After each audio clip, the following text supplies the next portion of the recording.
Humble waitress takes her son to work and he unexpectedly calls the millionaire at table 4 Dad.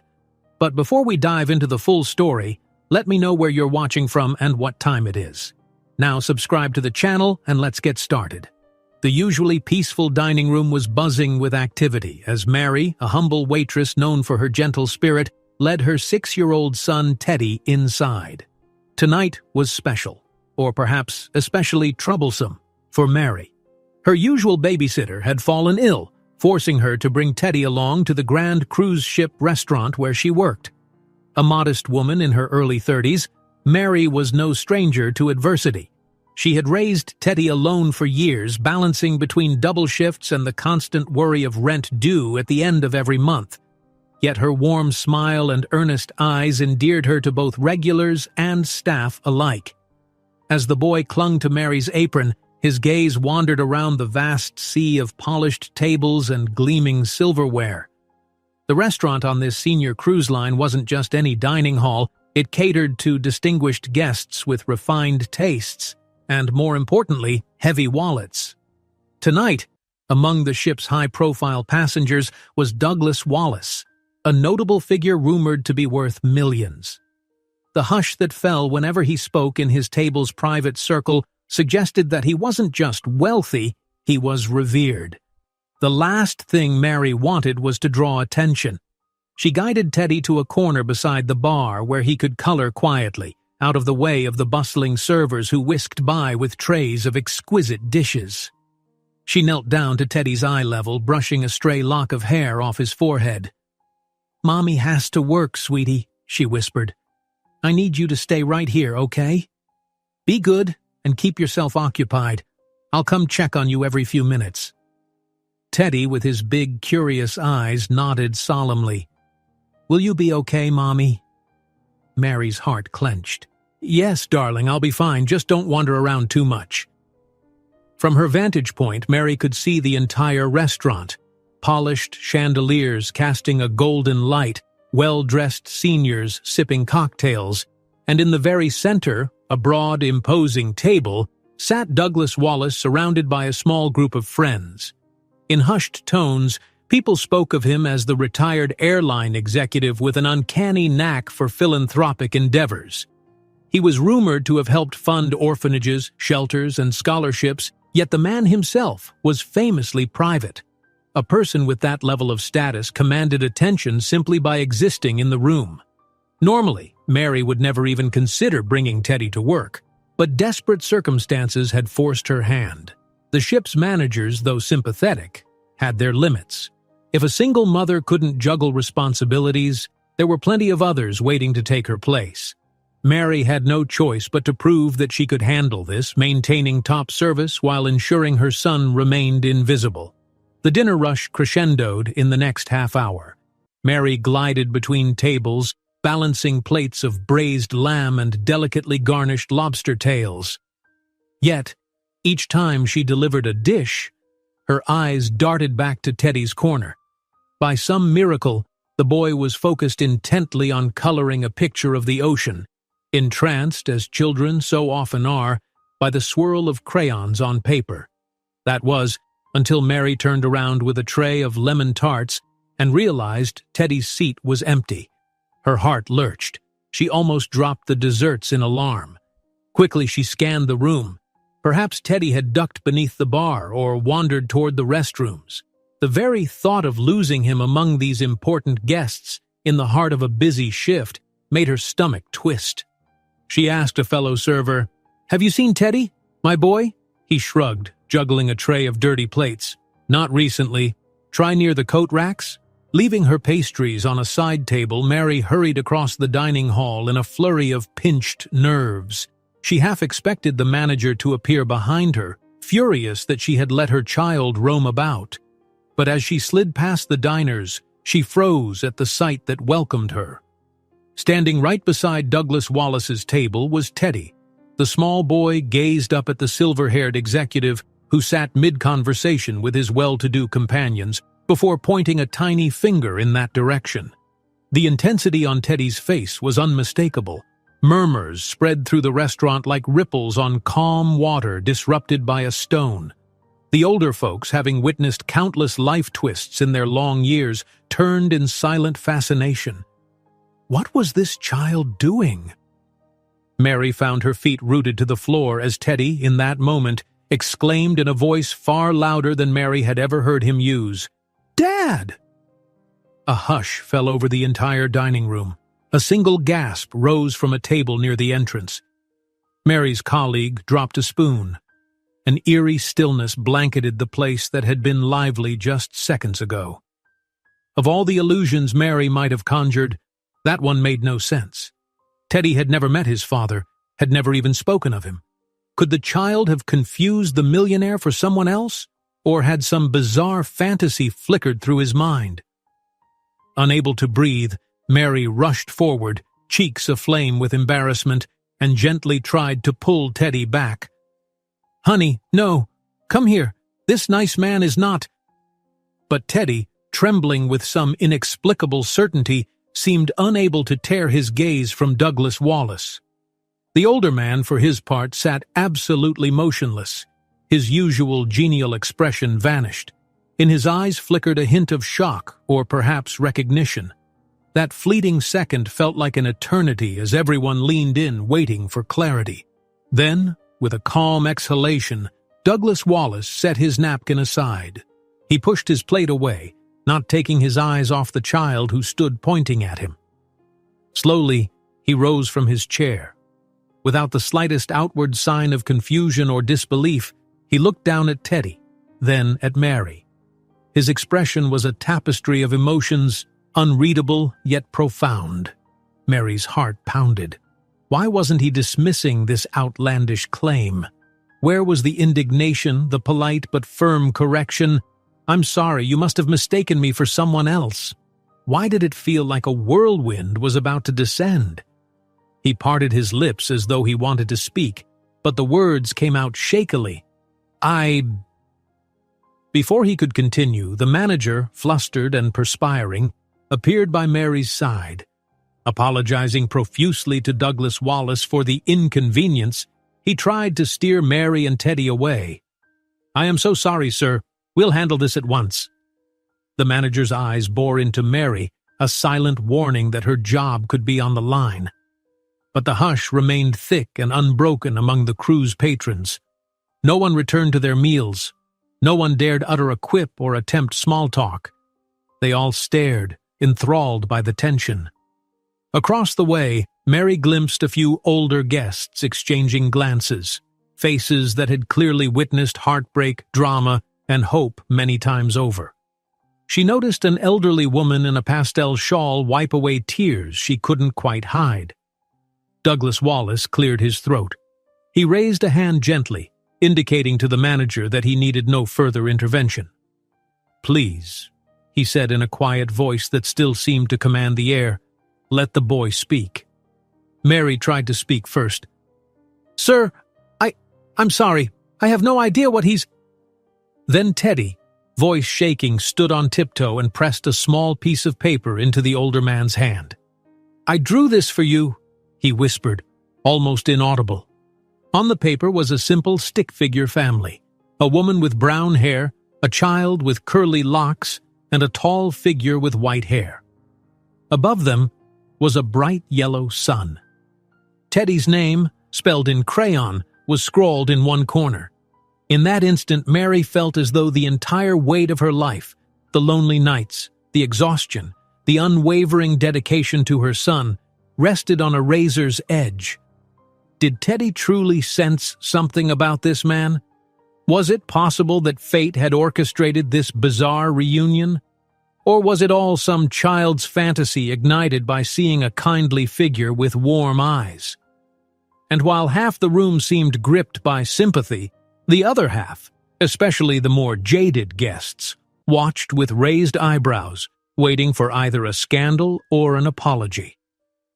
Mary recalled hearing rumors that Douglas Wallace once had a family tragedy. No details were ever confirmed, but hushes followed whenever it was brought up. Could that be related? Mary swallowed hard, determined to salvage the moment.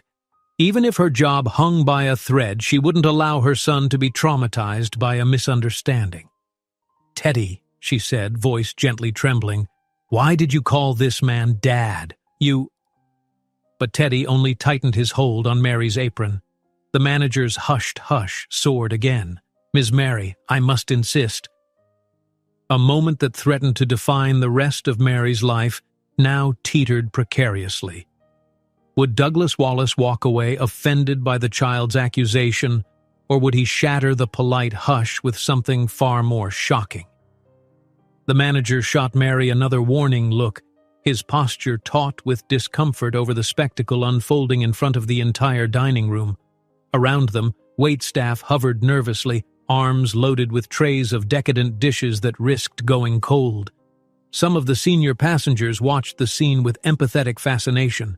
Others wore hardened expressions, as though mentally preparing for a dramatic confrontation that would upend their evening. The ship's main dining hall, once filled with gentle clinks of silverware on porcelain, remained in a stunned silence. Mary swallowed, forcing herself to speak calmly even as a knot twisted in her chest. I'm terribly sorry, she repeated, each word an echo of apology that she prayed might smooth over the embarrassment. He's just a child, sir. This has to be some confusion. Teddy hid behind her, burying his face into the back of her dress. His voice, muffled, tugged at the bottom of her heart. He looks just like the picture I saw, the one in your jewelry box. Mary's eyes widened. That was impossible.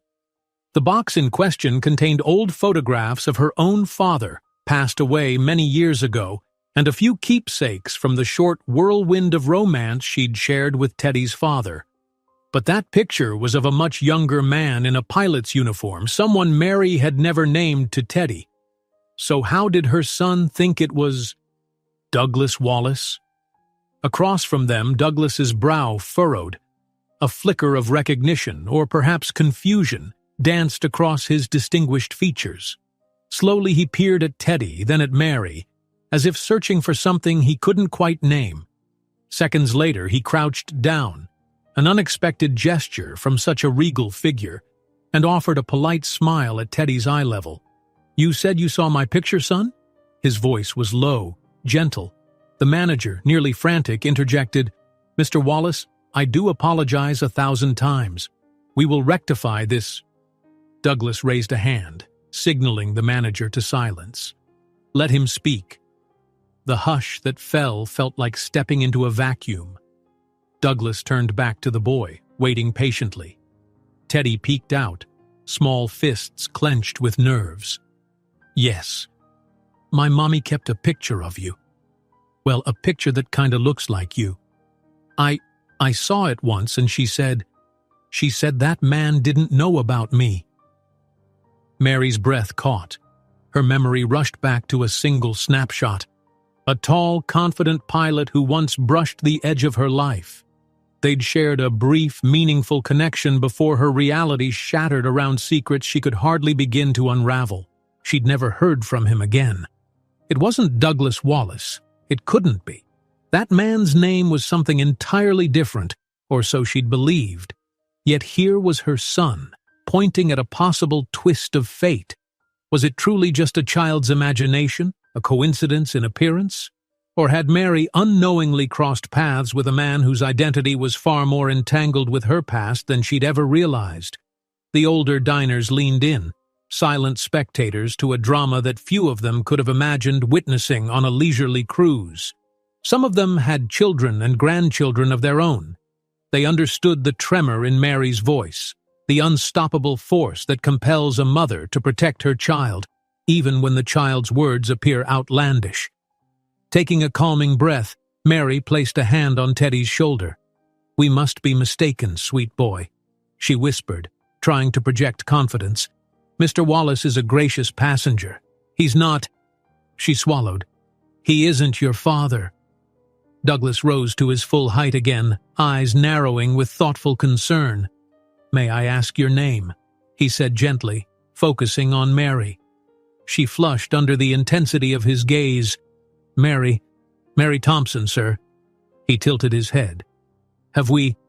He paused, searching her face. Have we met before? The question rolled over Mary like a wave of dread. A part of her insisted they had never exchanged introductions or encountered each other personally.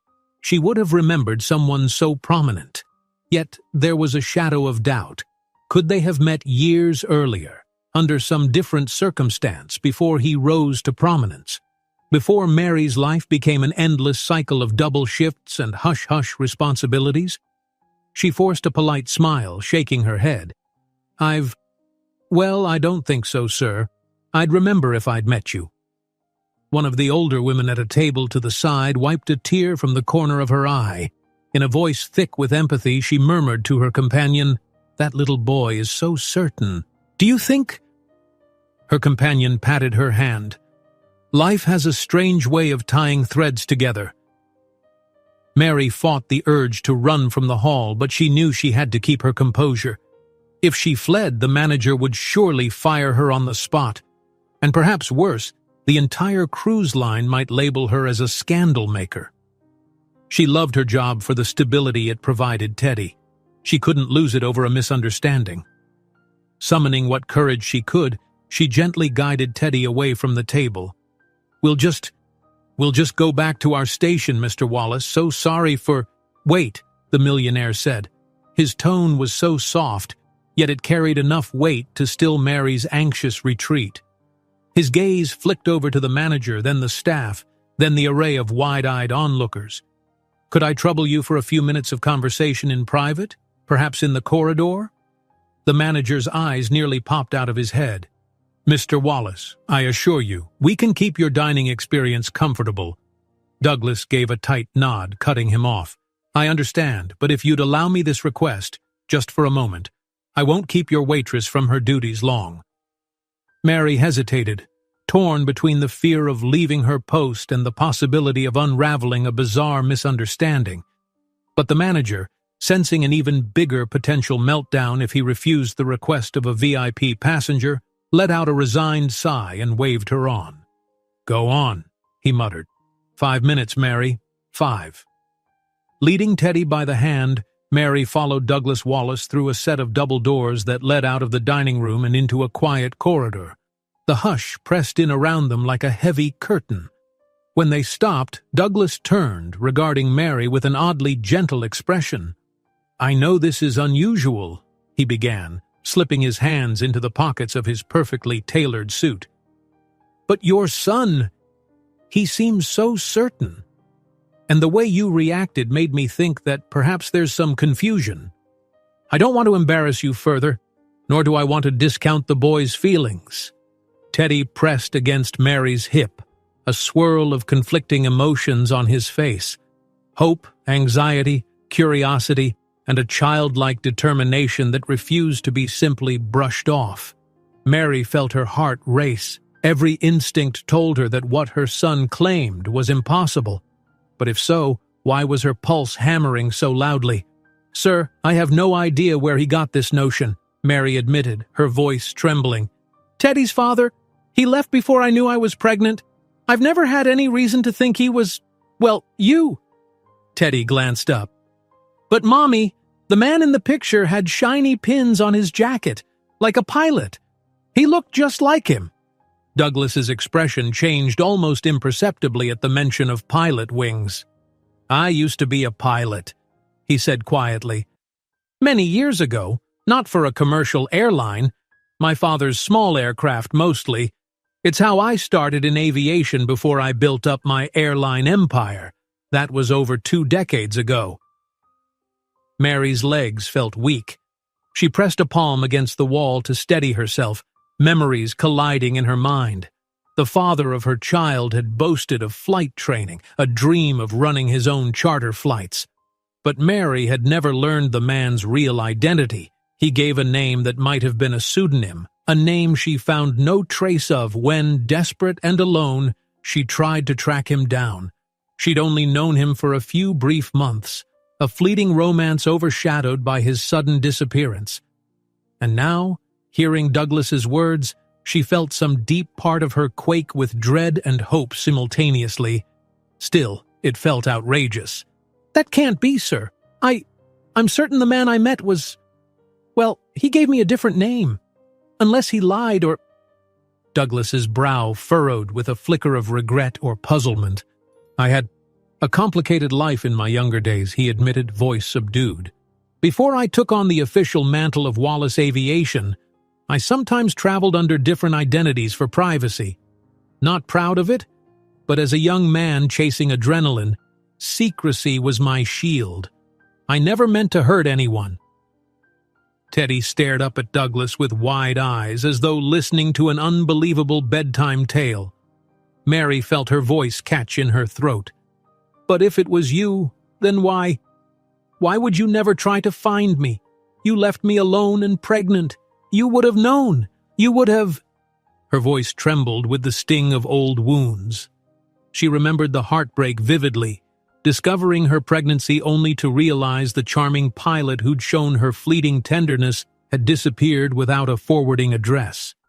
She'd once allowed herself to believe he was simply a free spirit who'd lost interest. Never in her wildest dreams had she imagined he might be some fledgling airline heir. Douglas ran a hand through his silver hair, guilt etching into the lines on his face. "Miss Thompson, you have every right to demand answers, if indeed I'm the same man. I need to confirm it myself. My memory is hazy from those years. I traveled constantly, met many people. Did you live anywhere near White Cliff Airport back then?" Mary's heart jumped to her throat. White Cliff. Yes, she had. Her sister used to work for a small diner near that tiny airfield. It was precisely where she'd met the charismatic pilot who introduced himself as Connor. She swallowed hard, giving a tiny nod. A shaky inhale escaped Douglas's lips. "Then we need a real conversation, a place away from the eyes of the entire cruise staff, if you'll allow it. I want to do the right thing. If Teddy is mine, I promise you I had no idea." Tears threatened to form behind Mary's eyes. This was impossible. For 6 years, she had fought to move forward, forging a life for her child without illusions or bitterness, burying her heartbreak so she could function, and now, in a single surreal evening, everything was unraveling, or perhaps falling into place. Behind her, through the glass panels of the door, she caught sight of the manager making frantic gestures. Their 5-minute window had expired. She exhaled shakily and looked down at her son, who clutched her apron. His eyes sparkled with a quiet, yearning hope. To keep a roof over their heads, she had to maintain her job. But to unravel the truth, she needed time alone with Douglas Wallace, and the courage to open wounds she'd sewn shut long ago. Rubbing the back of her neck, Mary forced her voice to steady. I have to finish my shift, sir. I'm sorry, but I can't. If I'm away too long, I'll be fired." Douglas nodded with understanding. "Of course. I'll be here a few more days on this cruise. Might we talk after your shift? Just for a moment, wherever you're most comfortable." Her words came out barely above a whisper. "Yes, I think we should." From the corner of her eye, she saw a few curious bystanders lingering at the restaurant's entrance, likely eavesdropping. The thought of rumors swirling among the staff, or worse, among the wealthy guests, filled her with dread. Yet this chance might be her only opportunity to confirm or refute Teddy's shocking claim. "Thank you, Mary," Douglas said softly, straightening his suit jacket and glancing down at Teddy with a faint, unsure smile. "And thank you, Teddy, for telling me about your picture." The boy nodded shyly, still gripping his mother's hand. "Bye," he whispered as Douglas stepped back toward the dining hall.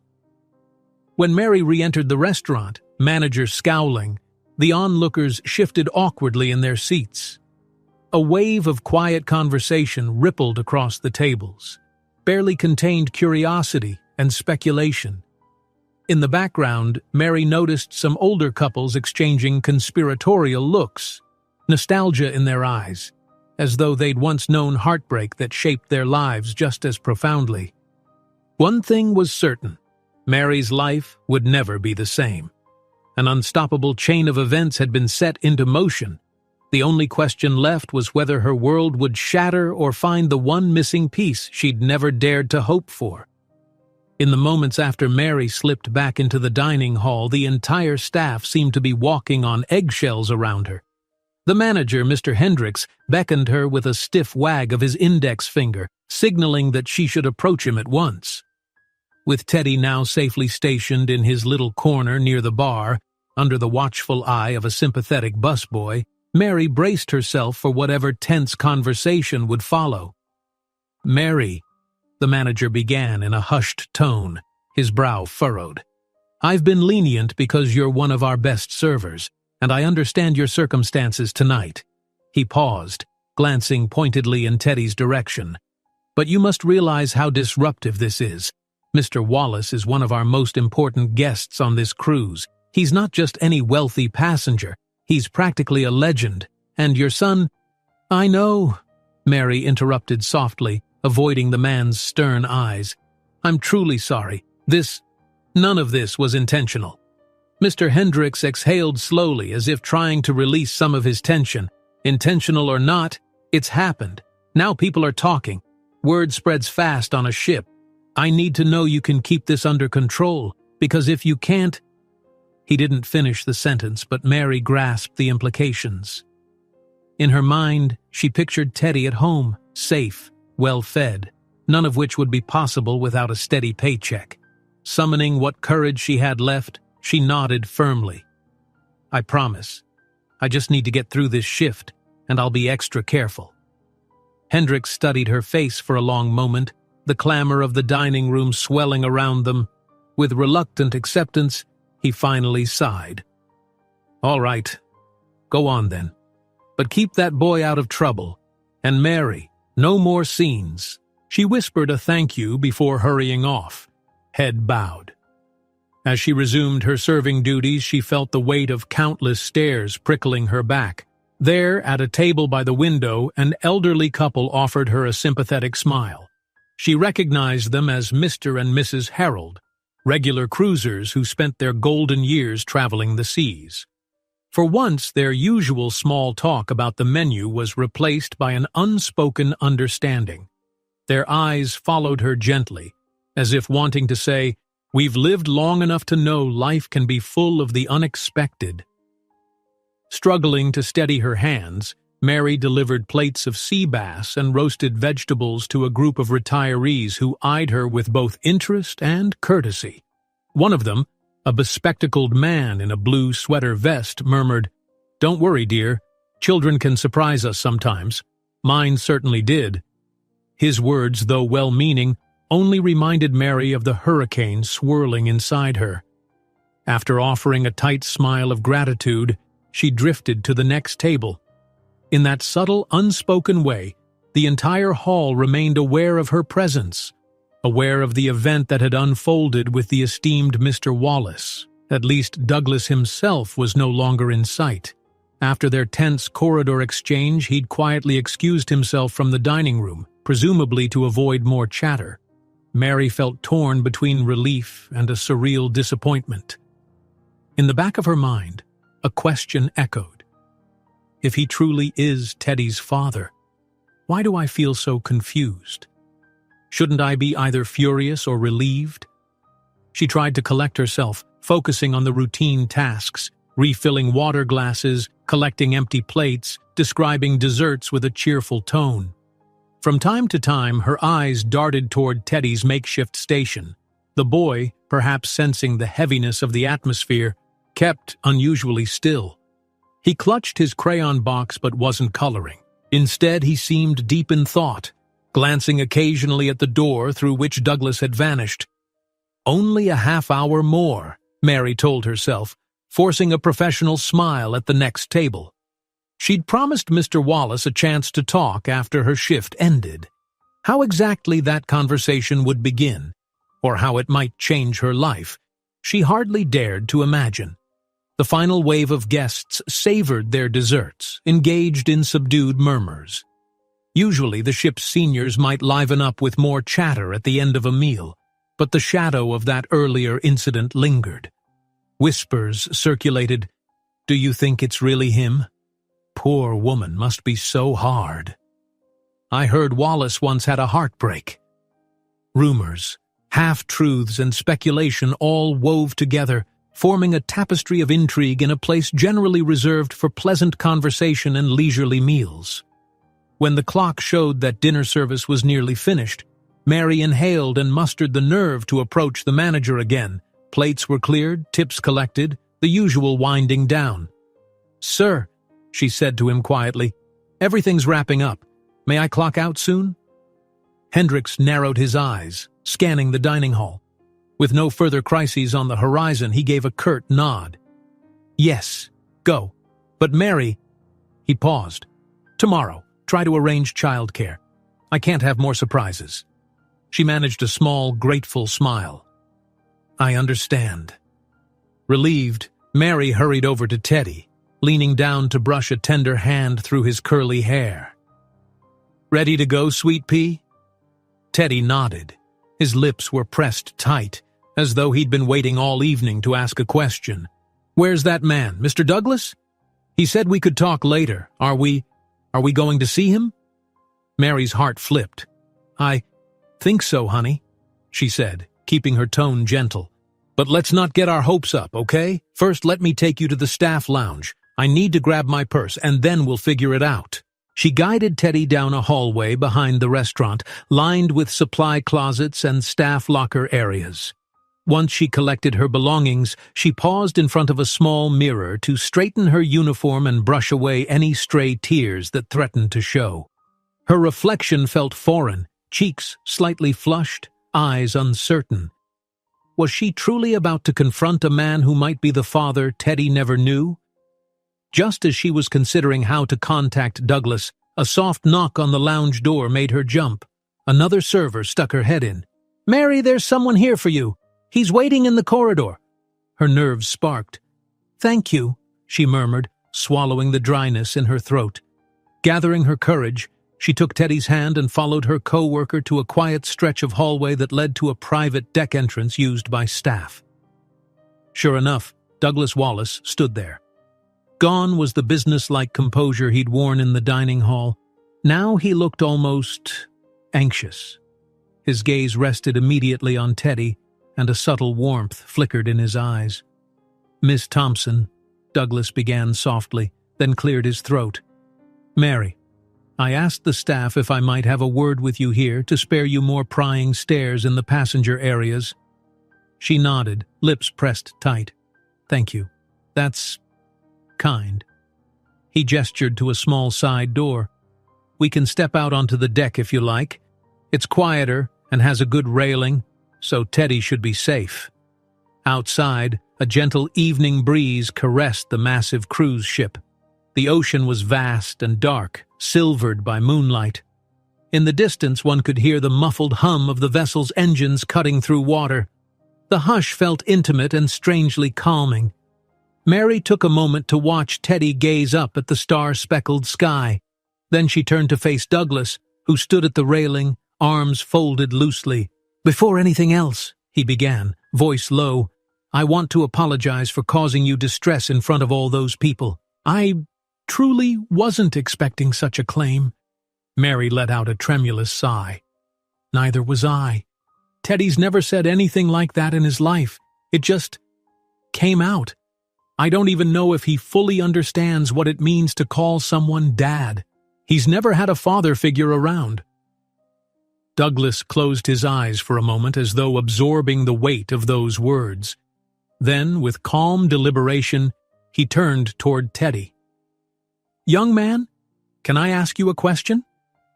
Teddy nodded, inching closer, hands curled protectively around the railing. "When you saw me," Douglas said gently, "what made you think I was your dad?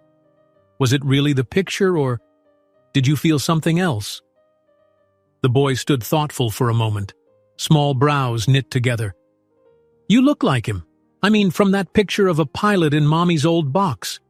But also—" He hesitated, searching for the right words. "When I saw you, my heart felt like it was telling me you were important, like I know you kinda." Mary clutched the railing tighter, overwhelmed by a swirl of relief and panic. Children sometimes have uncanny instincts. Could Teddy's sense of recognition be more than a simple guess? Douglas knelt, resting a hand on the boy's shoulder.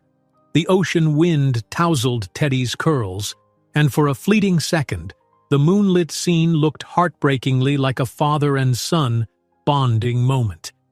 "I don't want to make promises I can't keep," he said, his voice trembling. "But if there's a chance that you and I share a bond, I want to do whatever it takes to find out."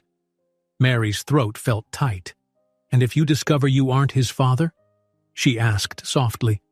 "Will you just leave again?"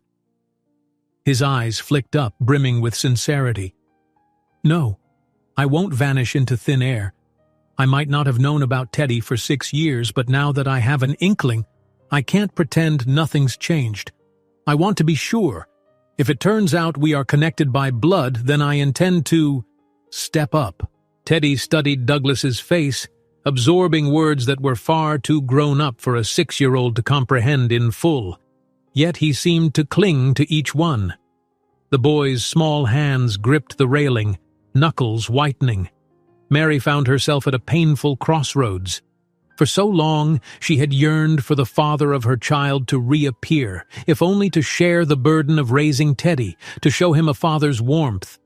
But she never expected the man might come in the form of a renowned millionaire whose life was completely alien to theirs.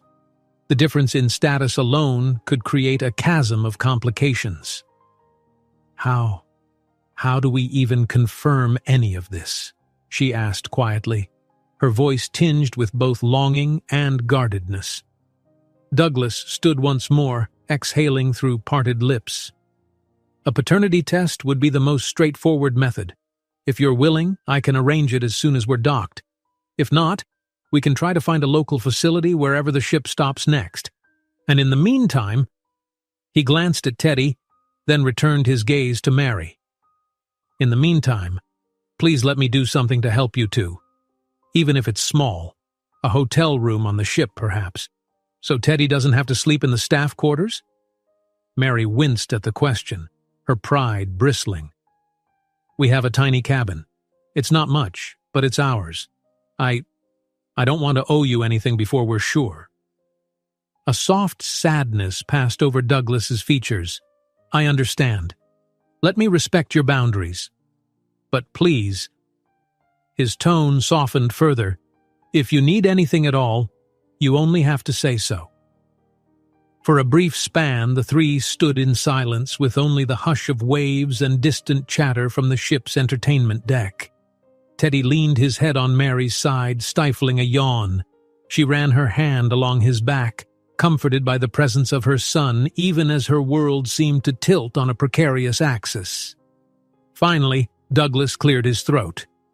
"The cruise itinerary has us docking in 2 days. If you'll permit it, we can see about making an appointment at the local port clinic. Let's do this the right way." With her arms around Teddy, Mary nodded. "All right, I suppose that's fair. We should get some answers." Douglas offered a faint, hopeful smile. "Thank you, Mary. And Teddy, thank you. I know how brave you were to speak up." He hesitated a moment, as though resisting the impulse to pat the boy's hair. Then gently he whispered, "Good night," and turned to go, leaving mother and son alone under the moonlight. Mary watched him disappear back inside the ship's corridors. The swirl of sea air felt somehow heavier now, loaded with uncertainty and possibility. As Teddy's eyelids drooped, Mary scooped him into her arms and made her way through the staff corridors toward their cabin. Tomorrow she would face the ship's whispers, the manager's stern eyes, and her own racing thoughts. The next day would bring more complexities, but also perhaps a path to truth that she'd never imagined. Cradling Teddy close, Mary whispered soothing words into his ear, though it was more an attempt to calm herself. Whatever revelation lay ahead, she knew one thing: her heart and her life would be forever changed.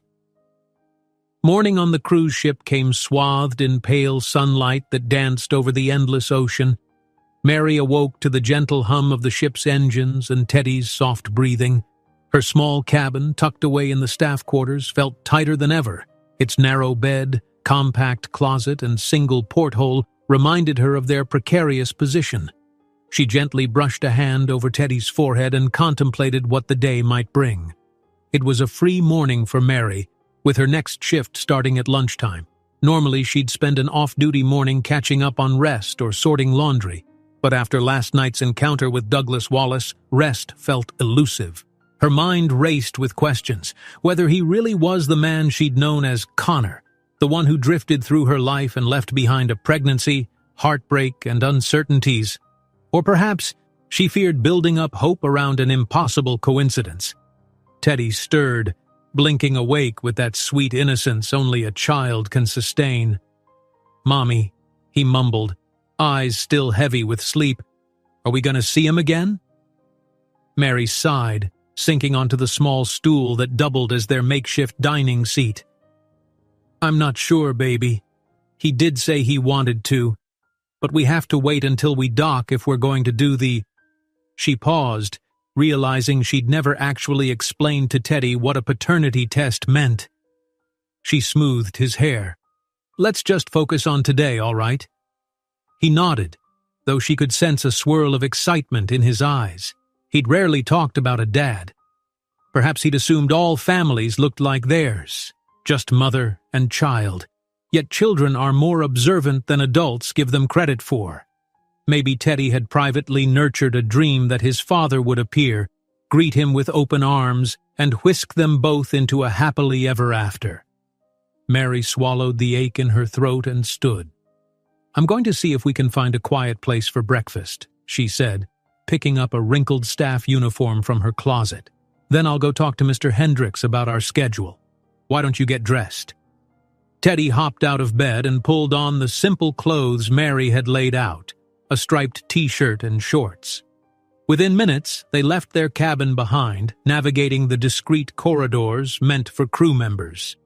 Every so often, Mary wondered if she should have left Teddy with a babysitter at home, but the job demanded she board this ship for the entire cruise duration. Circumstances had forced her to bring him along, an arrangement management was only barely tolerating. They emerged into a more public area of the ship. The morning bustle was underway, older passengers strolling on the deck with cups of coffee, couples snapping photos of the sunrise. Some recognized Mary in her plain staff attire and offered polite nods or warm good mornings. Others sent curious glances her way, no doubt having heard the gossip from the previous evening. "Let's get a quick bite in the staff cafeteria," Mary murmured to Teddy, who clung to her side. She guided him down a flight of stairs to a utilitarian space where crew meals were served. The smell of scrambled eggs and toast greeted them. She'd intended to keep this moment low-key. They'd eat, she'd figure out how to navigate the rest of the day, and then she'd prepare for her shift. But as soon as they entered, Mary felt the weight of multiple gazes. Conversations hushed. Several employees, from cooks to housekeeping staff, exchanged loaded looks. The rumor mill on a ship was fast and unforgiving. With an uncomfortable clearing of her throat, Mary slid onto a bench beside Teddy and tried to focus on the food. A kind-faced cook, who'd seen Mary working diligently in the dining room before, placed a small plate of eggs and a carton of milk for Teddy with a gentle smile, wordlessly showing her support. Moments later, a senior waitress Mary vaguely recognized, Deborah, approached their table. She was known to be a gossip, but not a malicious one. Leaning down, she spoke softly, "Is it true, dear? The rumors swirling about you and Mr. Wallace?" Mary tensed. "I'm not sure what you heard," she replied, keeping her voice quiet, "but there's been some confusion." Deborah shook her head sympathetically. "You know how people talk. Some say he recognized you as an old flame. Others think you're trying to, trick him into something. I told them that's not like you. But you have to be careful." Mary swallowed her frustration, placing a protective hand on Teddy's shoulder. "I appreciate your concern, Deborah, but it's complicated. I'm not trying to gain anything. I just want to figure out what's true." A fleeting hint of regret crossed Deborah's features. "Of course. I'm sorry for prying. Best of luck." She patted Mary's hand and moved on. Teddy picked at his eggs, listening in silence. Mary released a slow breath, glancing around at the staff who tried to pretend they weren't eavesdropping. This was the last thing she wanted, to become the center of speculation. But if there was even a slim chance that Douglas Wallace was the father Teddy had never known, a swirl of changes was inevitable. When they finished their hasty meal, Mary led Teddy back toward the decks, wanting to clear her head in the fresh sea air before the lunch rush. As they ascended, she nearly collided with a figure stepping out of an elevator, one of Douglas's associates, a man she'd seen at the main table last night. He was tall, with silver hair and sharp features that made him look perpetually serious. Immediately, his eyes latched onto her. "Oh, Mary, correct?" he said, wearing a thin-lipped smile that didn't quite reach his eyes. "I'm Joseph Maxwell, Mr. Wallace's assistant. Douglas asked me to keep an eye out for you. He mentioned hoping to speak to you at some point today." Mary's heart leapt into her throat. "Ah, well, I don't start work until midday. Teddy and I were just—" Joseph's gaze swept over Teddy, but it revealed neither warmth nor animosity. More like curiosity. Then he nodded politely. "No rush, of course. If you prefer, Mr. Wallace is currently on the observation deck. Perhaps you'd like to have a private word with him now, assuming it's not inconvenient." Teddy glanced at Mary, clearly eager. She chewed her lip, torn between wanting to keep her guard up and acknowledging that ignoring the invitation would only add tension. "All right," she said finally, ignoring the swirl of nerves in her stomach. "We can talk now if that's what he wants." With Joseph leading the way, they walked past rows of lounge chairs where early risers read newspapers or sipped hot tea. The sky was brightening, and the promise of a warm day flickered on the horizon. Mary clung to Teddy's hand, feeling the boy's excitement in the slight bounce of his step. Soon, they reached the ship's observation deck, a smaller, more secluded area often used for private events or gatherings. At one of the railings stood Douglas, his back to them, gazing out at the endless stretch of water. He wore a casual polo shirt instead of his formal evening attire, yet still looked every inch the composed millionaire. When Joseph cleared his throat softly, Douglas turned, spotting Mary and Teddy with an expression of quiet relief. "Thank you, Joseph," he said, dismissing his assistant with a polite nod. Then his attention locked on Mary. "I wasn't certain you'd come." She shrugged, offering a wary smile. "Your assistant insisted." Douglas's eyes flicked to Teddy, who smiled shyly.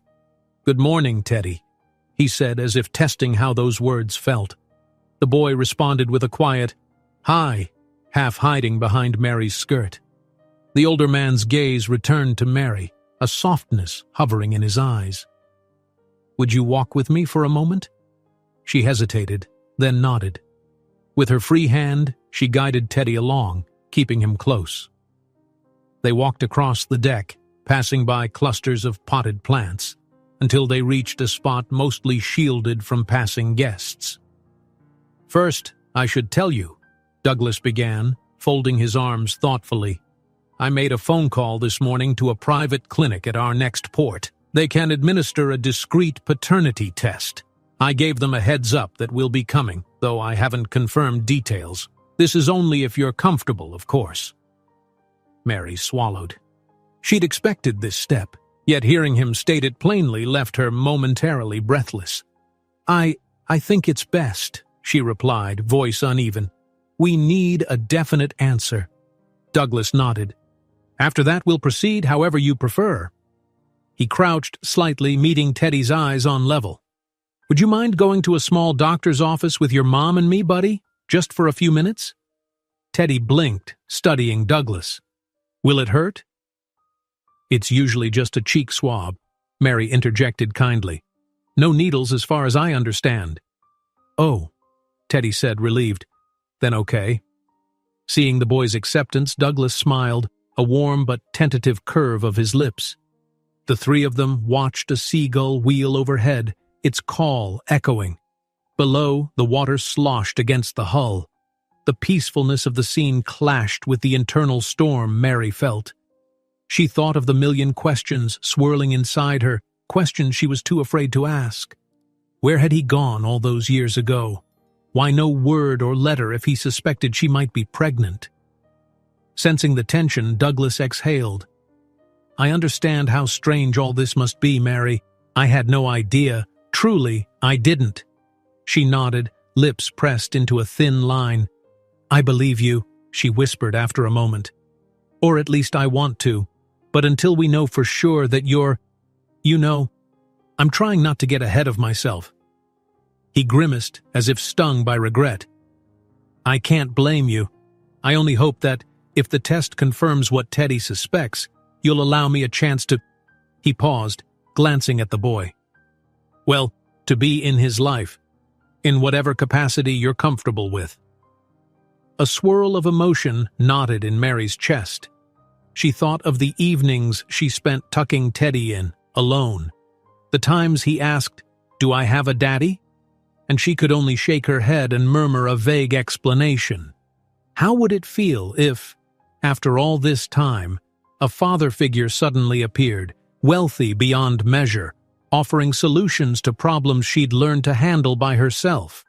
Would it be a blessing, or a different kind of burden? She hesitated, eyes drifting over the deck. It's not just about me, Mr. Wallace. It's about Teddy. He's the one who'll be most affected by your potential role. I won't accept anything that uproots him without real care or caution. Douglas nodded, sincerity shining in his gaze. Of course. Their private exchange was interrupted by the overhead intercom announcing that breakfast service for the passengers was now underway in the main hall. Mary stiffened. Her shift was coming soon, and the last thing she wanted was to show up late after last night's tension. Douglas noticed her posture. You have to go, don't you? I do, she said reluctantly. Lunch shift for me starts in a couple of hours, but I need to check in with the manager and tidy up. Let's keep things quiet, though, please. For both our sakes. Agreed, he replied. His voice dipped lower. I'd like to see you after your shift again, if that's all right. Just to talk. No pressure. Mary offered him a small, tight smile. We'll see. Then, remembering her manners, she gave a faint nod in farewell. Goodbye. Gently taking Teddy's hand, she walked away, her mind still a tangle of guarded hope and anxious caution. When they were out of earshot, Teddy tugged on her sleeve. Mommy, he's nice, I like him. Her throat constricted. He does seem nice, she admitted. But let's not forget we don't know anything for sure. I want you to be prepared in case it doesn't go how we imagine. Teddy fell silent, digesting her words. Hand in hand, they blended back into the ship's daily bustle, tourists heading to the morning events, staff rushing about. Mary noticed that a couple of her co-workers eyed them curiously but kept their distance. Perhaps they wanted more gossip. Perhaps a few admired her bravery. She avoided direct eye contact, focusing on the corridor to the staff area. Inside, she steeled herself for Mr. Hendricks.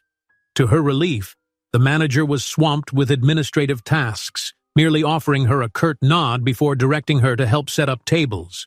Mary quickly changed into the crisp uniform and pinned her hair back in a neat style. Then, she scooped Teddy into her arms, whispering instructions for him to wait quietly in the break room with a coloring book. For now, that was the best she could manage.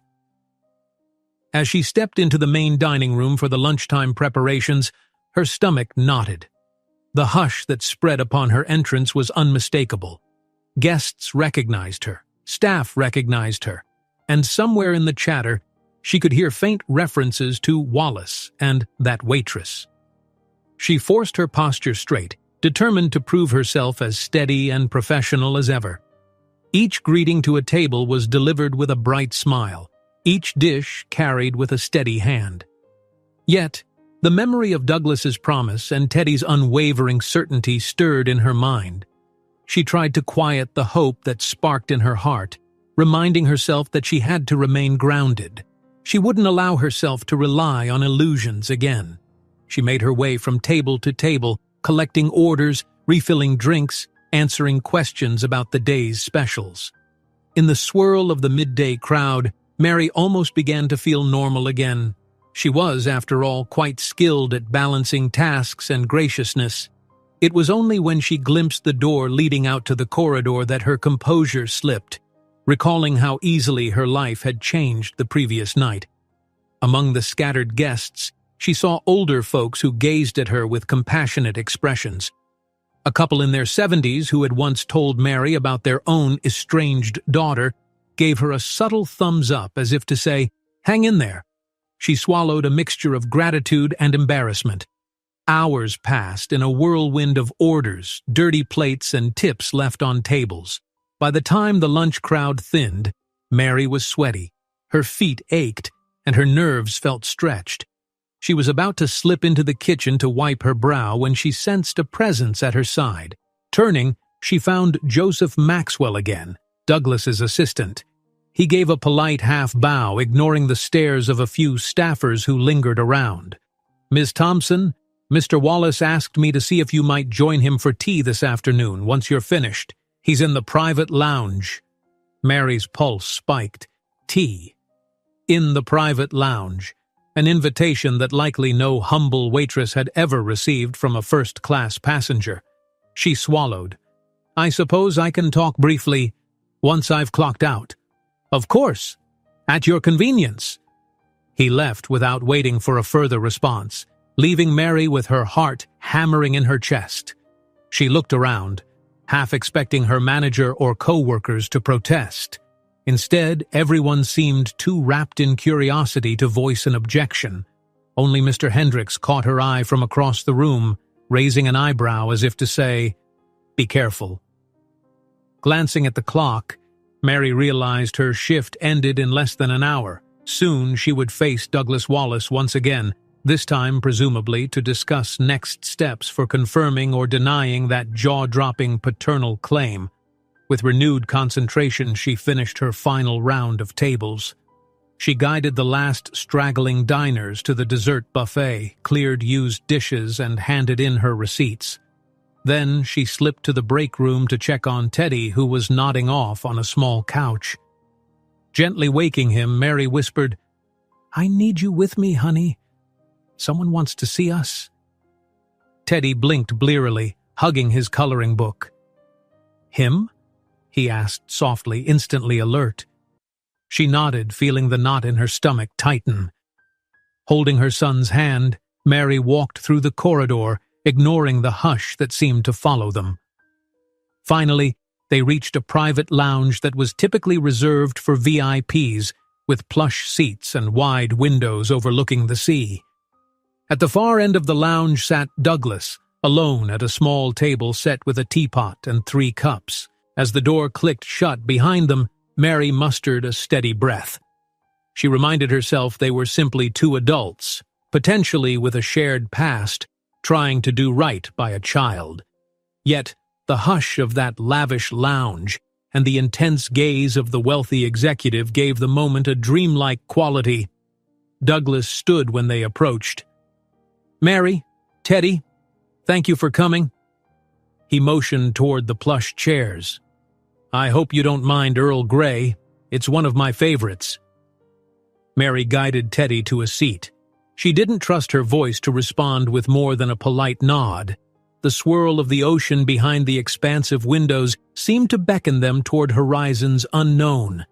For a fleeting moment, Mary wondered if the ship's vastness symbolized the uncertain journey she and her son were about to embark on. Then she settled into her chair, hands clasped in her lap. "So," she said gently, "here we are." Douglas nodded, pouring the tea with careful elegance.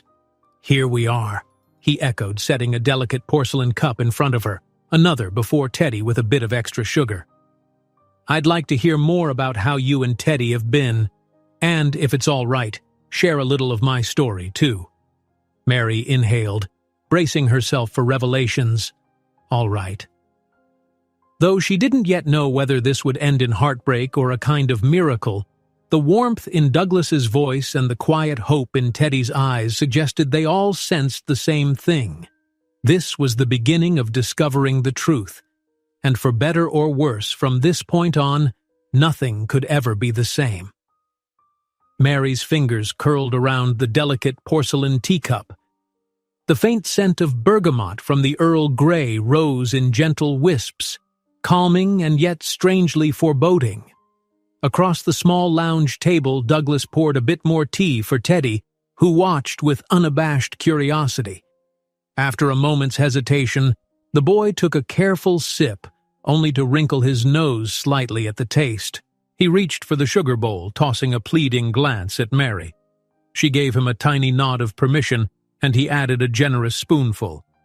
"I'm sorry if I come across as forward," Douglas began, folding his hands in his lap. "I'm simply eager to piece everything together. There are blank spaces in my life, and if those spaces include fathering a child I never knew about." He paused, inhaling slowly. "I want to fill them in, correctly and responsibly." Mary adjusted Teddy's collar, more to steady her own nerves than to fix anything out of place. "I appreciate that, but I'm still trying to protect him, protect us, until we know for sure." She gave Teddy a gentle side hug. He leaned into her, curiosity dancing in his eyes as he looked back and forth between them. Douglas nodded solemnly. "I understand." He lifted his gaze to Mary as though considering his next words. "Would you mind telling me, well, how you've been doing all these years? You said last night that Teddy's father left before you knew you were pregnant. He took a careful breath, as if bracing for whatever pain she might reveal. Mary stared down at her teacup, recalling the mosaic of challenges that had defined her life since that fateful day. Though a swirl of emotion threatened to tangle her words, she forced herself to speak calmly, if only for Teddy's sake. "Not long after I discovered I was pregnant," she began slowly, "I tried to find him. This man I'd known only briefly, but the name he'd given me turned out to be false or incomplete.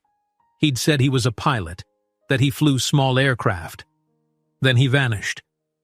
I was alone, no savings, working as a seamstress in a local shop at the time." Her eyes clouded with the memory. "I tried to track him down for a few months, but there were no records, no leads. Eventually, I had to accept that he didn't want to be found, or that maybe I'd misread everything." The swirl of sorrow in her voice made Douglas's expression tighten with sympathy. "That must have been devastating." Mary shrugged, a fragile gesture of acceptance. "Time passed, Teddy was born, and I promised myself I'd do everything to keep him healthy and safe. We managed, though it hasn't been easy. I started working on cruise lines after a friend suggested it might pay better and include lodging. That's how I ended up here." At her side, Teddy sipped his sugary tea, eyes wide, absorbing details that Mary had always framed gently for him, that she'd done her best, that Papa was simply gone, no further story offered. Douglas pressed his lips together.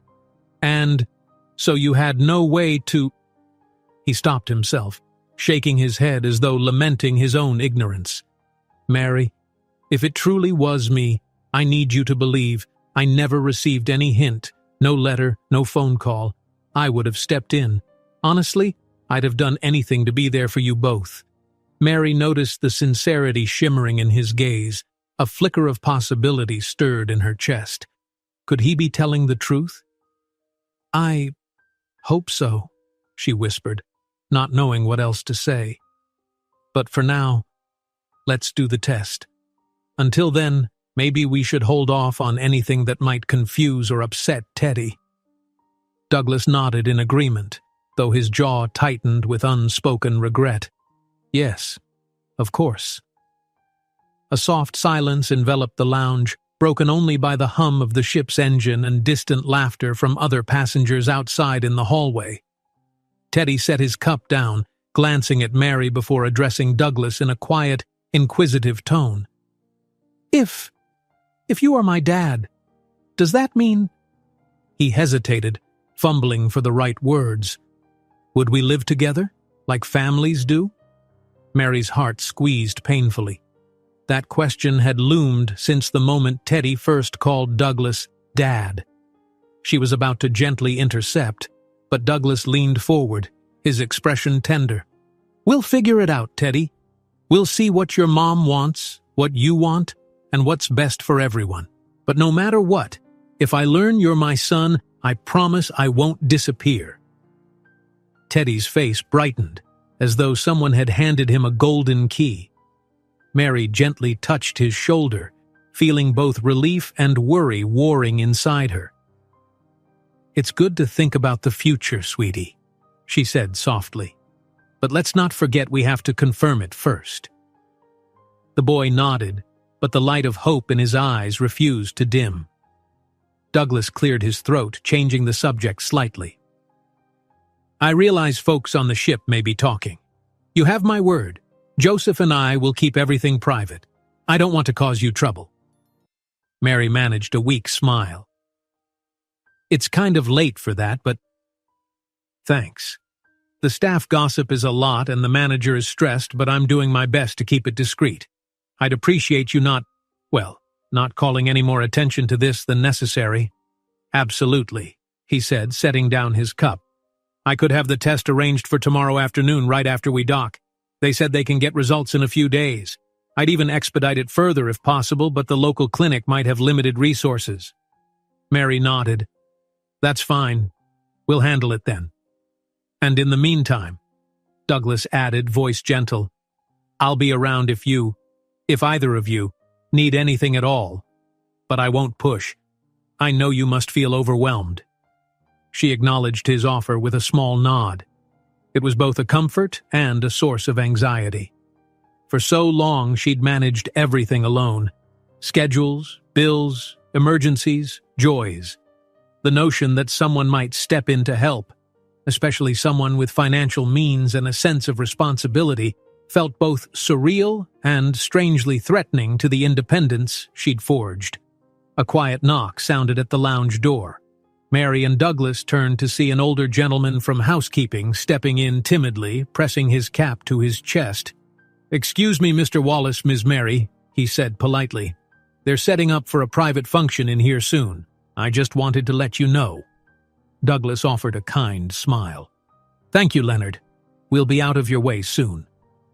Nodding, the housekeeper ducked back out, leaving them a moment to gather themselves. Mary took one last sip of tea, then rose from her seat, helping Teddy to stand. "I'd better get going anyway," she said. "I have to prepare for dinner service soon, and Teddy, well, I need to get him settled." Douglas stood as well, the slightest hint of reluctance in his posture. "I appreciate you taking the time. I know you have a job to do." Mary mustered a half smile, swirling with a spectrum of emotions she could hardly articulate. "I suppose we'll see you tomorrow then. We'll figure out the details about the clinic when we dock." He bowed his head, acknowledging her decision. "Yes, tomorrow then." Teddy lingered a moment, looking up at Douglas. The man gently patted the boy's shoulder, a gesture that sent a wave of conflicting feelings through Mary's heart. Then, mother and son slipped past the lounge doors, stepping back into the main ship corridors where all eyes seemed to track them.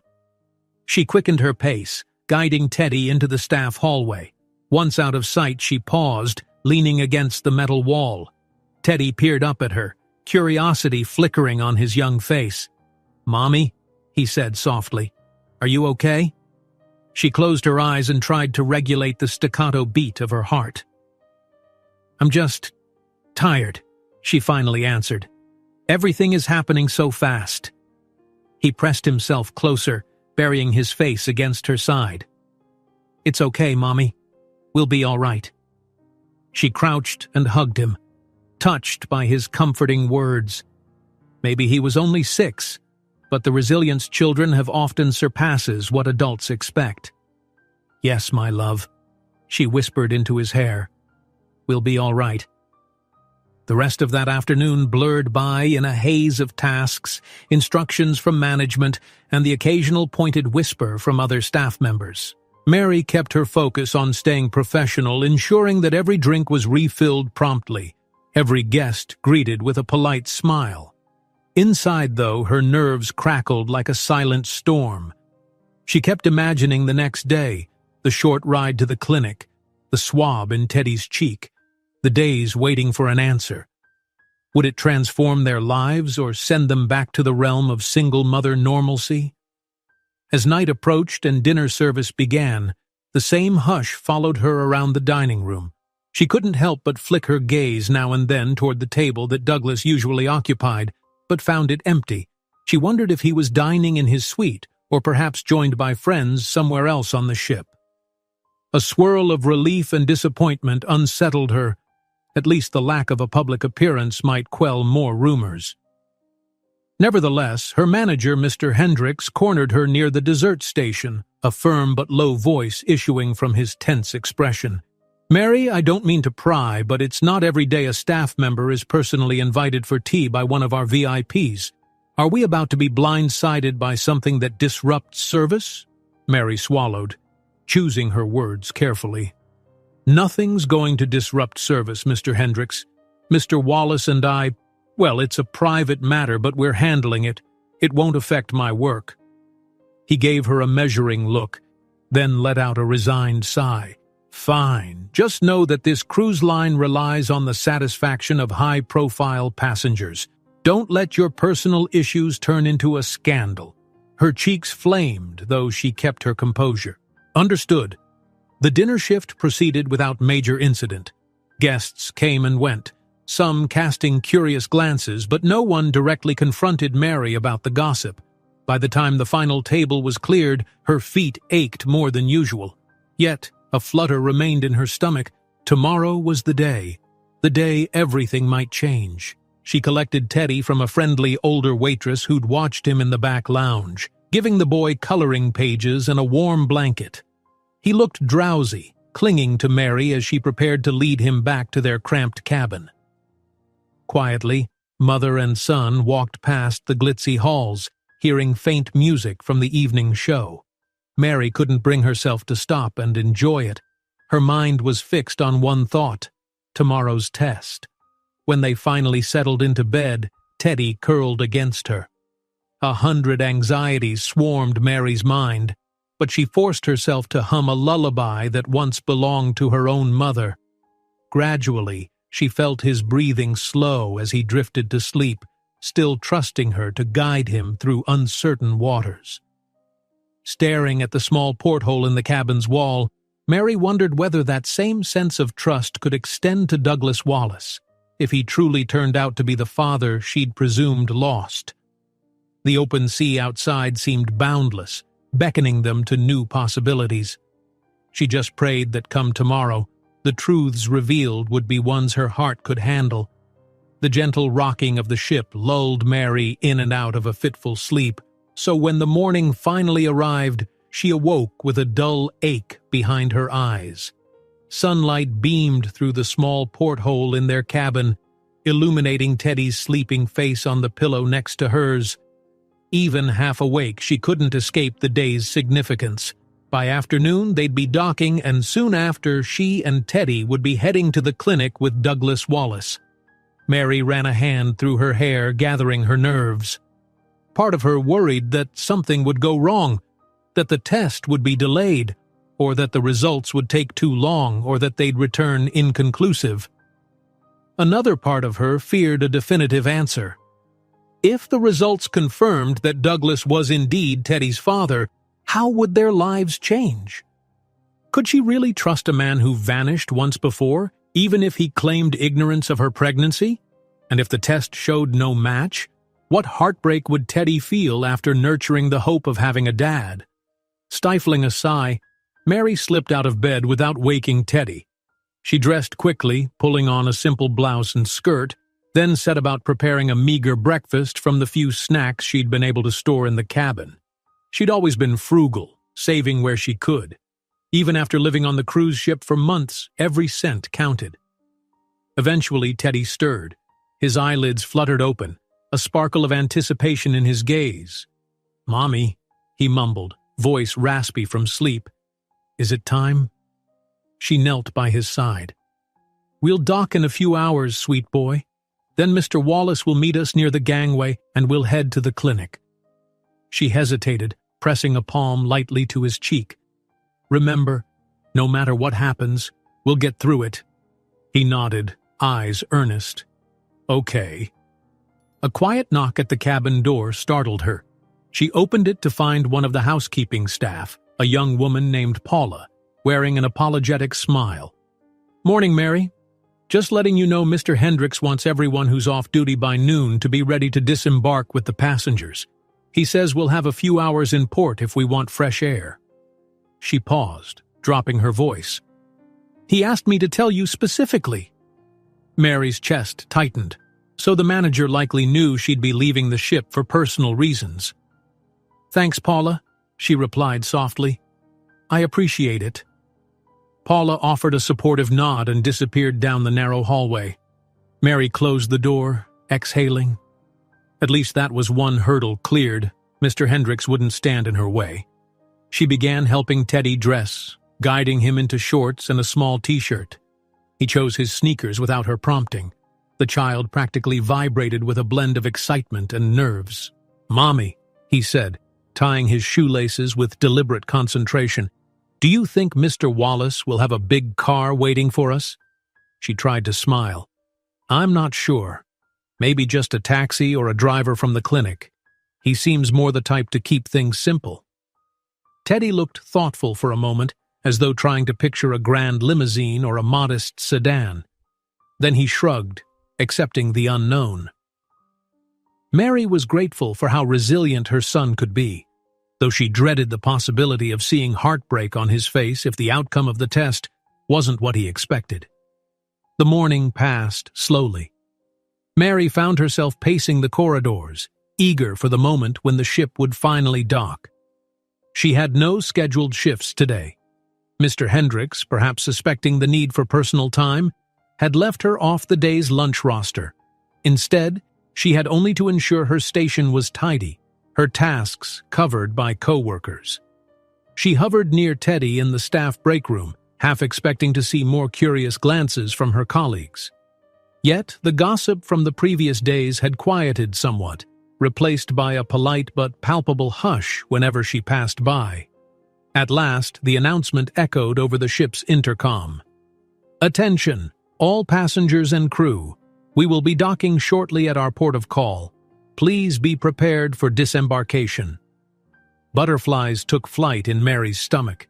She grasped Teddy's hand, telling herself to stay steady. "This is it, hun," she said, keeping her voice light. "We'll see Mr. Wallace soon."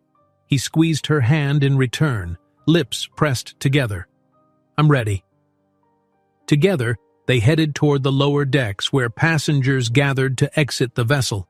Sunlight poured in through open doors leading onto the gangway. The crisp, salty air of the port city, an inviting mix of sea breeze and bustling harbor scents, wafted in. Mary shielded her eyes, scanning the crowd for any sign of Douglas Wallace. It didn't take long. Standing near a uniformed crew member was Joseph Maxwell, the silver-haired assistant wearing a calm expression. Beside him, Douglas himself, dressed in a neat collared shirt and trousers, offered a slight smile when he spotted Mary and Teddy. Behind them, a handful of other well-heeled passengers milled about, waiting for their turn to disembark. "There you are," Douglas said gently, stepping forward. He looked down at Teddy with a hint of affectionate caution. "You all set?" The boy nodded, hugging Mary's side. The older man's eyes flitted up to meet Mary's. "Shall we go? I've arranged a car at the port entrance. It'll take us straight to the clinic. If at any point you feel uncomfortable, say so. We can turn back." Mary's pulse thudded. "Thank you, but I think we need to do this." She forced a calm exhale. "Better to rip off the bandage, right?" His expression held a flicker of both understanding and regret. "Right." They filed off the ship, blending into the crowd of eager tourists, snapping photos and rummaging in bags for sunglasses. Beyond the security checkpoint, The port city spread out, a row of pastel-colored buildings hugging the waterfront, a cluster of taxis and rental vehicles waiting at the curb. True to his word, Douglas led them toward a sleek black sedan parked discreetly off to one side. The driver, a polite man in a dark suit, opened the door for them. Joseph lingered behind, offering a small nod. "I'll remain on the ship, Mr. Wallace, to handle your affairs until you return." He turned to Mary with measured courtesy. "Best of luck." Mary mustered a thanks, aware of how surreal it felt to have so many eyes on this private matter. Then, with Teddy in tow, she climbed into the sedan alongside Douglas. The car pulled away smoothly from the port, merging onto a road lined with palm trees and small shops. Mary tried to distract Teddy by pointing out local landmarks, but her own voice sounded distant to her. Her mind kept drifting to the clinic they were about to enter, the quick swab or sample, the days of waiting. Douglas, seated on the opposite side of Teddy, stared out the window in contemplative silence. Only once did he glance over, catching Mary's eye. She offered a strained smile, which he tried to return. The tension between them was thick with all the uncertainties they dared not speak aloud. About 15 minutes later, the car turned into a modest, single-story building with a sign reading Harbor Medical Clinic. It was nothing grand, just a pale facade, a short flight of steps, and sliding glass doors. A small courtyard featured potted plants and wooden benches. Mary's heart thumped wildly as the driver parked, and they stepped out into the midday sun. Douglas led the way inside, greeting the receptionist who already seemed aware of their appointment. Quietly, she directed them to a private consultation room. Soft overhead lights and walls painted in a soothing pastel did little to steady Mary's nerves. Teddy clutched her hand more tightly, taking in the faint antiseptic smell. Moments later, a doctor with kind features entered, wearing a warm smile. "Good afternoon, I'm Dr. Rivera. You must be Mr. Wallace, Ms. Thompson, and Teddy." Her voice was calm, the tone of someone used to setting patients at ease. "We'll just need a quick mouth swab from Teddy and from you, sir, along with Ms. Thompson's consent. Then we'll process the sample." Mary forced a steady nod. Dr. Rivera glanced at her gently. "For a paternity test, we can also swab you, Ms. Thompson. Having maternal DNA sometimes helps the lab confirm child-father matches more precisely. But it's optional." "Let's do whatever's most reliable," Mary said, swallowing. "If that's all right." Teddy shifted from foot to foot, glancing at the small tray of supplies. Douglas crouched near him, voice soft. "It's just a soft stick that'll rub the inside of your cheek. No needle, no pain, okay?" Teddy nodded, biting his lip. "It's fine. I'm not scared." One by one, they took their turns. Dr. Rivera carefully swabbed Teddy's cheek, placing the sample in a labeled tube. Then she swabbed Mary's, followed by Douglas's. The entire procedure took less than 5 minutes. Mary was amazed at how mundane the act felt, given the life-altering repercussions those little samples might hold. "All done," Dr. Rivera announced, scribbling notes on a chart. "I'll send these straight to the lab. We can expedite results, but it may still take a few days. Our typical turnaround is up to a week, though sometimes we can manage it sooner." Mary's stomach sank at the mention of waiting. "Do we have any chance of hearing back before the ship moves on to its next destination?" she ventured. The doctor frowned thoughtfully. "We'll try. I'll mark this as urgent. The earliest I can promise is that we might have preliminary results in 3 or 4 days, possibly more definitive results in 5, but we'll do our best." Mary exhaled. The cruise ship's itinerary had them at this port for only one night. They'd be back out to sea by tomorrow evening. "We'll be at sea soon," she explained. "We might need the results emailed or—" "Of course," Dr. Rivera replied. "We can call and email as soon as we have anything. Just leave your contact details." Douglas nodded. "Thank you, Doctor." He glanced at Mary. "I can arrange a follow-up or have the results sent to the ship in a secure account. We'll make sure we get the information." The swirl of relief and unease in Mary's chest intensified. So they'd leave the city without immediate answers. A few more days of limbo. A few more days where Teddy's hope might grow or be dashed. The receptionist provided some paperwork, and Mary carefully wrote down her phone number, the ship's contact line, and her email address. Douglas added his own details, likely those of his personal assistant. Teddy stood by quietly, his earlier bravado giving way to subdued reflection. Dr. Rivera gave them a final polite smile. "We'll be in touch as soon as possible." Mary thanked her quietly, then guided Teddy out to the waiting area.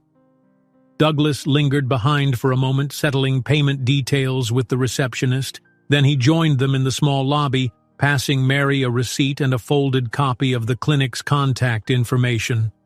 "It's covered," he said, tone careful. "I hope that's okay." She inhaled, fighting a pang of wounded pride. But realistically, she couldn't have afforded a private test at short notice. She nodded, grateful. "Thank you." Outside, the sun had shifted from bright midday to a softer glow. The driver still waited by the sedan, ready to shuttle them back to port. Mary paused on the clinic steps, letting Teddy sit on a nearby bench for a moment. A wave of exhaustion pressed down on her. The hardest part was done, yet the waiting might be just as brutal. Douglas stood by her side, eyes drifting from Teddy back to her. "Are you all right?" he asked gently. She gave a weak shrug. "I'm not sure." He hesitated, then laid a light hand on her shoulder. "I know it's overwhelming. If you want, we could use these few hours in port to do something relaxing. Take Teddy around the harbor. Get ice cream. Or if you'd rather have space, I understand. I simply don't want you two heading back to the ship feeling even more on edge." Mary looked at Teddy, who tapped his sneakers against the pavement, eyes focused on distant fishing boats bobbing near the pier. Her first instinct was to politely refuse. But then she spotted the hint of longing in her son's expression. Maybe a simple break from the tension could help them all. "All right," she said softly, surprising herself. "Ice cream by the harbor might do us good, if you're sure it's okay." Douglas's face lit with relief. "I'd love that." He gestured for Teddy to join them. The boy hopped off the bench, stepping forward with a hopeful smile. They walked toward the sedan, each footstep feeling like a small step into a future Mary could barely predict. Yet in the warm, salt air of the port city, there was something that felt almost like optimism, even if it was guarded by the knowledge that the real answer still lay days away, sealed in a lab somewhere. Teddy slid into the car first, Douglas behind him, and Mary last. As the door closed, she caught a glimpse of her reflection in the window. For the first time in years, she saw not just the tired lines of a hard-working single mother, but the faint flicker of possibility, of a new chapter, one that might hold more than just survival. She settled into her seat, reached over to give Teddy's hand a squeeze, and quietly told herself, one day at a time. That was all she could manage. For now, an afternoon at the harbor, tomorrow, back on the ship, and eventually, the lab's verdict. Through all of it, she clung to the vow she'd made from the very start, to keep Teddy safe and loved, no matter the storms life threw their way. The drive back into the port's bustling center was brief, but it felt oddly lighter than the ride to the clinic. Teddy peered through the window at rows of pastel storefronts and docked fishing boats, his enthusiasm building with each new glimpse of local life. Mary could almost see the tension melting off his small frame, replaced by the excitement of exploring a new place, if only for an afternoon. Beside him sat Douglas, his posture relaxed in the leather seat. Every so often, Mary caught him glancing in her direction, but neither of them spoke.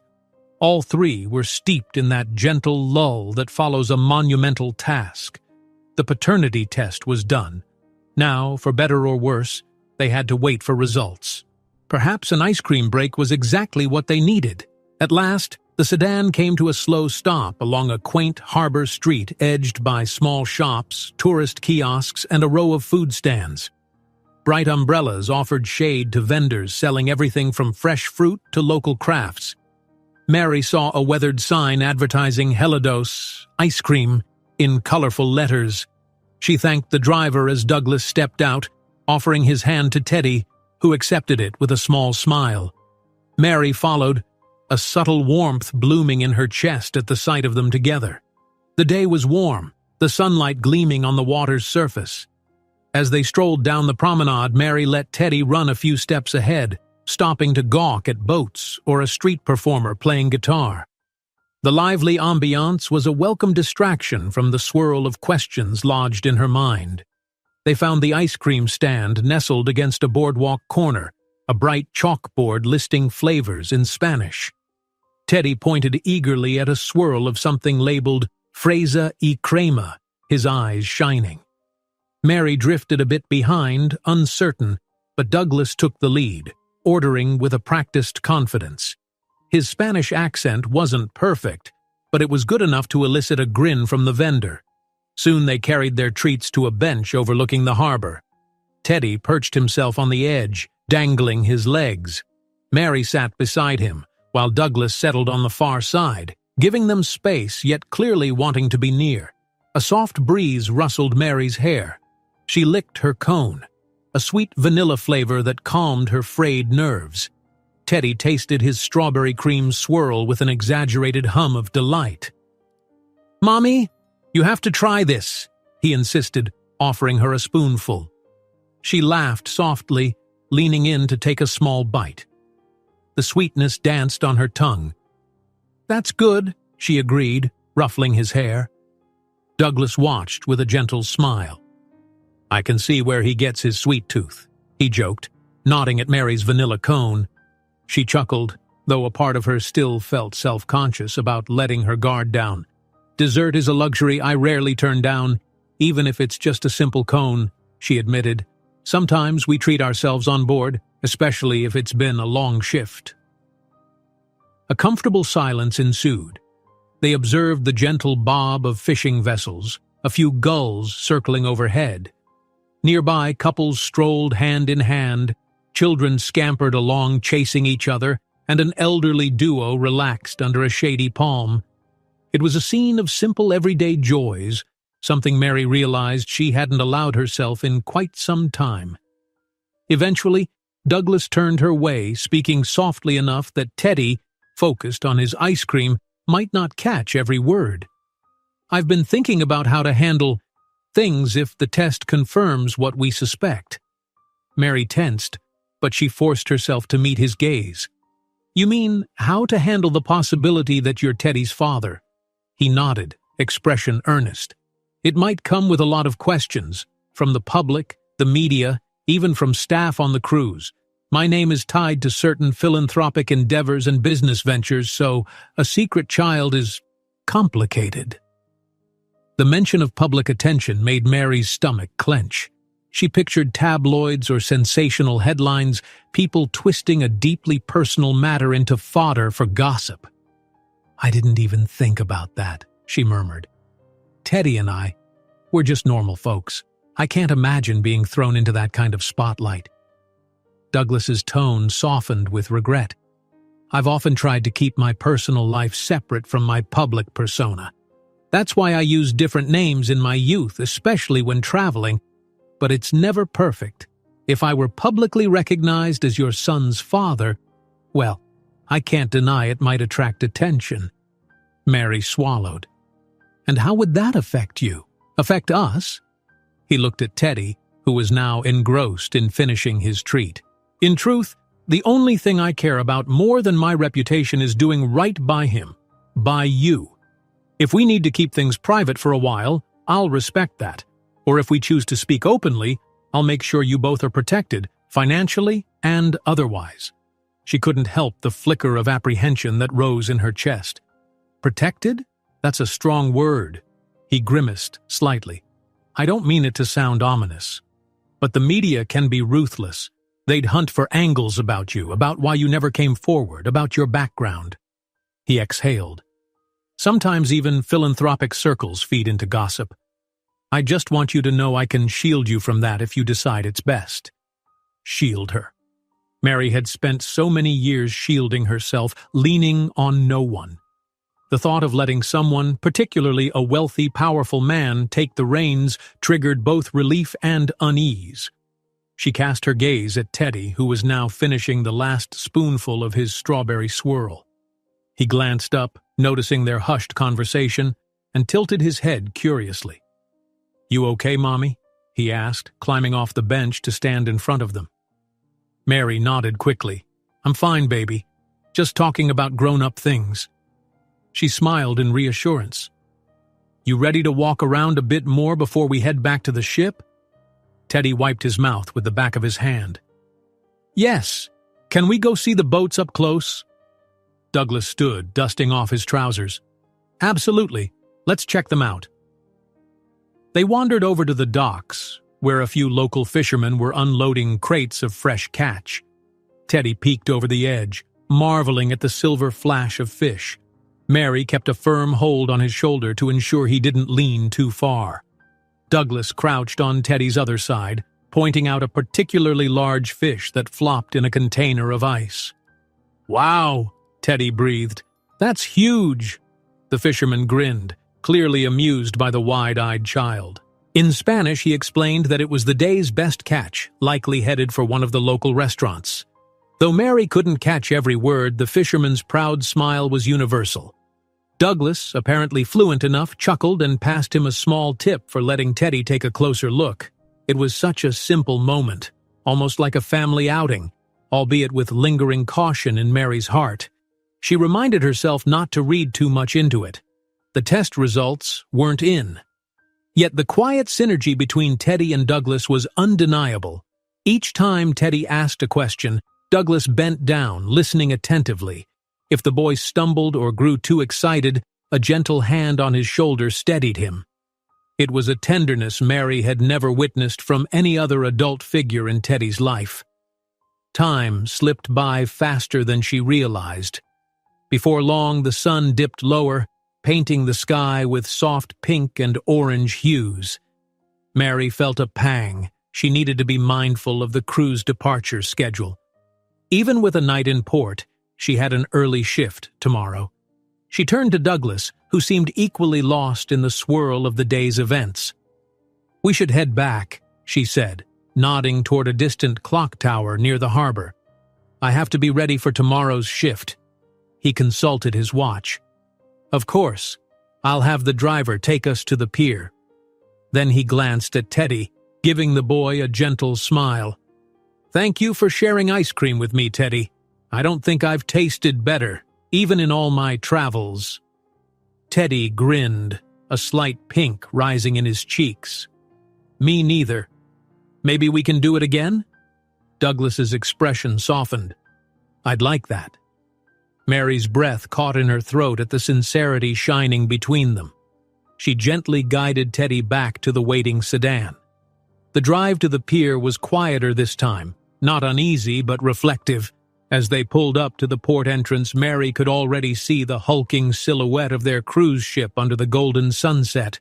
Stepping out of the car, Teddy hopped onto the curb, hugging his coloring book that he'd brought along.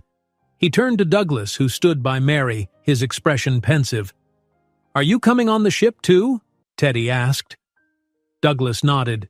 "Yes, but I'll probably have some business calls tonight, so we might not see each other until tomorrow." He cast Mary a questioning look. "Unless you'd like to talk more?" She hesitated. Part of her wanted to keep the boundaries firm to avoid confusion for both herself and Teddy. Another part recognized that ignoring each other could lead to more rumors swirling on board. Eventually, she cleared her throat. I think we should all have a chance to rest. Tomorrow is another day and we'll be traveling again." He accepted her answer with a respectful nod. "Then I'll see you around the ship. Thank you, Mary, for letting me spend the afternoon with you two." A pause, then a gentle smile aimed at Teddy. "And thanks to you, buddy, for choosing the best ice cream place." Teddy beamed, and Mary's chest tightened with equal measures of pride and dread. "Good night," she said, guiding Teddy toward the gangway. Douglas lingered behind, watching them ascend, until finally he turned and made his way to a separate entrance for VIP passengers. Nightfall found Mary in the staff cabin once more, helping Teddy change into pajamas and brush his teeth. The events of the day spun in her mind. The clinic visit, the swabs, the warm bond she'd seen forming between father and child, assuming he was indeed the father. She tried not to let her imagination run wild with possibilities, focusing instead on the knowledge that soon they'd have an answer. While Teddy settled into bed, Mary sat by the porthole, gazing out at the port's twinkling lights. She wondered if Douglas was also staring at the same cityscape from his luxurious suite, weighed down by the same mix of hope and uncertainty. Soon she heard Teddy's gentle breathing, indicating he'd fallen asleep. Mary tiptoed to the bedside, smoothing the blanket over his shoulders. In the hush of the cabin, she allowed herself a moment to close her eyes and contemplate the simplest truth. No matter what happened, the love she had for this child was unshakable.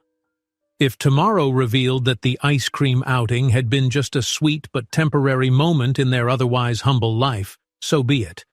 They would adjust. She had done it for 6 years. She could do it again. But if it turned out that Teddy truly had a father who cared, and if that father turned out to be a man willing to stay, everything could change. For once, Mary let herself dwell on the image of a shared life, support, companionship, and the relief of not carrying every burden alone. The thought both thrilled and terrified her. With a final deep breath, she slipped into bed beside Teddy, gently hugging him to her. Outside, the faint murmur of the port city lulled her senses. Tomorrow, the ship would set sail once more, and the waiting game for the results would continue. But for one calm instant, Mary let the hush of the evening cradle her anxious heart, comforted by the warmth of her sleeping son. She whispered into the stillness, "Whatever comes, we face it together." The next morning, the cruise ship eased away from the port under a dawn sky streaked with lavender and pale pink. Mary, dressed in her uniform, stood on one of the crew decks, gazing at the city that grew smaller and smaller behind them. She felt as though she was leaving behind more than a physical place. She'd left her immediate hope of quick answers at that harbor clinic. Now the waiting stretched before her for days. A gentle breeze ruffled her hair. She pressed a palm against the railing, half listening to the other staffers preparing for breakfast service. Somewhere inside the grand corridors of the passenger decks, Teddy slept soundly in their cabin, and Douglas was likely in his private suite, perhaps busying himself with the day's schedule. The hush of the early hours soothed Mary's frayed nerves, if only for a moment. She inhaled the salty air and told herself, one foot in front of the other. Her first shift began quickly, a flurry of seniors and well-dressed couples arriving for breakfast. Mary guided them to tables, poured coffee, all while projecting the calm, pleasant manner expected of her. And if some recognized her as that waitress who might have a child with Douglas Wallace, she refused to let it show in her posture or her voice. She had work to do, and she did it well. By mid-morning, the dining room had thinned, allowing a short break. Mary retreated to the staff break room with a cup of tea and a small muffin. The manager, Mr. Hendricks, caught her eye briefly, then looked away. She'd expected a lecture or some subtle interrogation, but it seemed even he didn't know how to navigate the situation. Maybe for once, the fear of offending a VIP outweighed his suspicion of a scandal. Sighing, Mary settled into a chair in the corner. She sipped her tea, letting the warmth soothe her.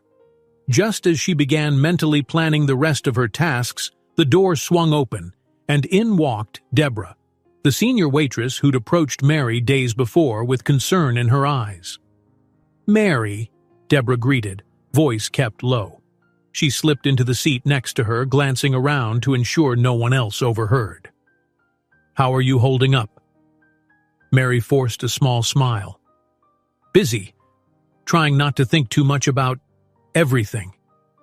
Deborah nodded, then hesitated. "There's talk, you know.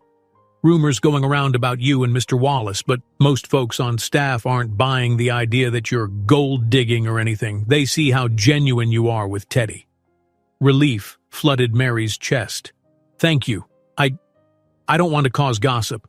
I just need to work and take care of my son, that's it." Deborah squeezed her forearm gently. "You're a good mother, Mary. Anyone with half a mind can see it."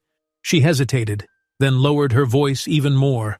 "I was about your age when I had my daughter, raised her mostly alone. I know the fear of someone new stepping in or stepping out. If you ever want to talk, I'm here." Unexpected gratitude welled up in Mary. She offered Deborah a genuine smile, one that trembled at the edges. "I appreciate that," she whispered. "Truly." The older woman gave her arm another reassuring pat and stood, leaving Mary alone with her thoughts. The sense of solidarity left Mary both thankful and uncomfortable. Thankful to feel less isolated, uncomfortable because she rarely opened up about her personal struggles. She'd built her life on self-reliance.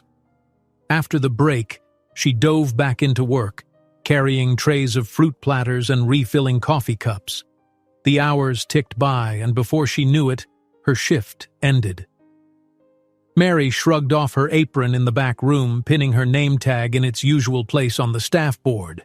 It was nearly noon, and she planned to pick up Teddy from a kind co-worker who'd watched him in the staff lounge for the morning. As she exited the back hall, she nearly ran into Joseph Maxwell, Douglas's assistant, who appeared seemingly out of nowhere. He stood with impeccable posture, offering a polite half-bow. "Ms. Thompson," he greeted. "Mr. Wallace asked if you might have time this afternoon to join him for lunch, somewhere informal on the ship. He'd like Teddy there as well." Mary swallowed. "He wants to have lunch with us?" "Yes, if your schedule allows, of course." Joseph's expression was neutral but not unfriendly. Her mind raced. She was off duty until the dinner shift. The next few days at sea would be a waiting game for test results, and at least having a calm lunch might help settle some of that tension if she could handle the curious eyes of other passengers. Then again, this might be a step toward normalizing the possibility of them spending time together, father and child. She cleared her throat. "All right, let me just get Teddy." Joseph bowed again, retreating down the hall. After a deep exhale, Mary headed for the lounge. Teddy sat at a small table, busily coloring. His face lit up when he saw her. "Hey, buddy," she said, running a hand through his curls. "How was your morning?" He smiled. "Good. I got to draw pictures of the ocean. They gave me orange juice." She glanced at the clock. "How about lunch with Mr. Wallace? He's invited us." A flicker of excitement brightened Teddy's eyes, followed by a cautious glance. "Really?" She nodded. "Let's go see what he has in mind, okay?" They walked together toward a small, more casual restaurant on the upper deck. On the way, Mary imagined the potential stares. She mentally steeled herself. Sure enough, when they arrived, a few guests recognized her. A subdued hush spread, heads turning. At a corner table, Douglas sat waiting. He rose to greet them, a friendly smile tugging at his lips. "Mary, Teddy, thanks for coming. I picked this spot because it's less formal than the main dining hall. Fewer onlookers, I hope." He gestured to a table by a window overlooking the sea. A few other tables were occupied, but the place felt more relaxed than the grand dining room below. They settled at the table, Teddy taking the seat beside Mary. A polite server approached, setting down menus. Mary noticed Douglas's phone resting on the table, face down. A subtle courtesy that suggested he intended to focus on them, not on calls or texts. "How was your morning?" he asked, once they'd ordered drinks. There was genuine interest in his tone. Mary smoothed a strand of hair behind her ear. "Busy, but fine. How about you?" He exhaled. "Meetings. Even at sea, I can't escape them. I'm discussing a potential expansion of my charitable foundation. I'd hoped these few days would be more restful, but—" He caught himself looking almost apologetic. "I'm sorry, I don't mean to complain. My life is far from difficult." She offered a wry smile. "No need to apologize. We all have stressors." Teddy fiddled with his napkin, and Douglas noticed. "Teddy, you hungry? They have chicken tenders and fries on the kids' menu." The boy grinned. "Yes, please." Douglas signaled to the server, quietly placing Teddy's order. Mary glimpsed a flicker of paternal care in the way he spoke. It struck her again how natural he seemed with a child, especially considering he'd been oblivious to the possibility of fatherhood until mere days ago. The conversation stayed light. Mary shared a little about her morning shift, and Douglas spoke vaguely of the philanthropic work he handled via email and phone calls. They avoided the topic of the test, perhaps sensing that no more could be said until the results arrived. Teddy, between sips of lemonade, asked questions about the ocean, the clouds, and whether the ship could run out of gas. Douglas chuckled, patiently explaining how fuel and resupply worked. Now and then, Mary chimed in, but mostly she watched Teddy beam under the older man's attention. Their food arrived: chicken tenders for Teddy, a salad for Mary, and a grilled fish dish for Douglas. The hush that fell over them was companionable, punctuated by the occasional clink of silverware. Despite the curious glances from a few nearby tables, Mary found herself relaxing, a stark contrast to the tension of days past. As they finished, Douglas leaned in slightly. "Teddy, I've been told there's a small arcade on Deck 9. Would you like to check it out after lunch? Maybe we can play some games." Teddy's eyes widened. "Yes." He glanced at Mary for permission. She half laughed, nodding. "Sure. Just a few games, though. I need to rest before dinner service." "I promise to have him back in time," Douglas assured her. There was a faint twinkle in his gaze, amusement that Mary was a mother with boundaries, and he was just a newcomer learning the ropes. "If you need some downtime, perhaps you can relax or do something on your own for an hour." The suggestion caught her off guard. Could she trust him alone with Teddy? The immediate anxiety flared in her chest. Yet another part of her recognized how important it might be for them to bond, assuming the test confirmed what they both suspected. She remembered Teddy's shining face at the ice cream shop, how thrilled he'd been to share even small adventures with Douglas. Perhaps an hour of arcade fun was harmless and could be meaningful. She hesitated, torn between protectiveness and a sense of fairness.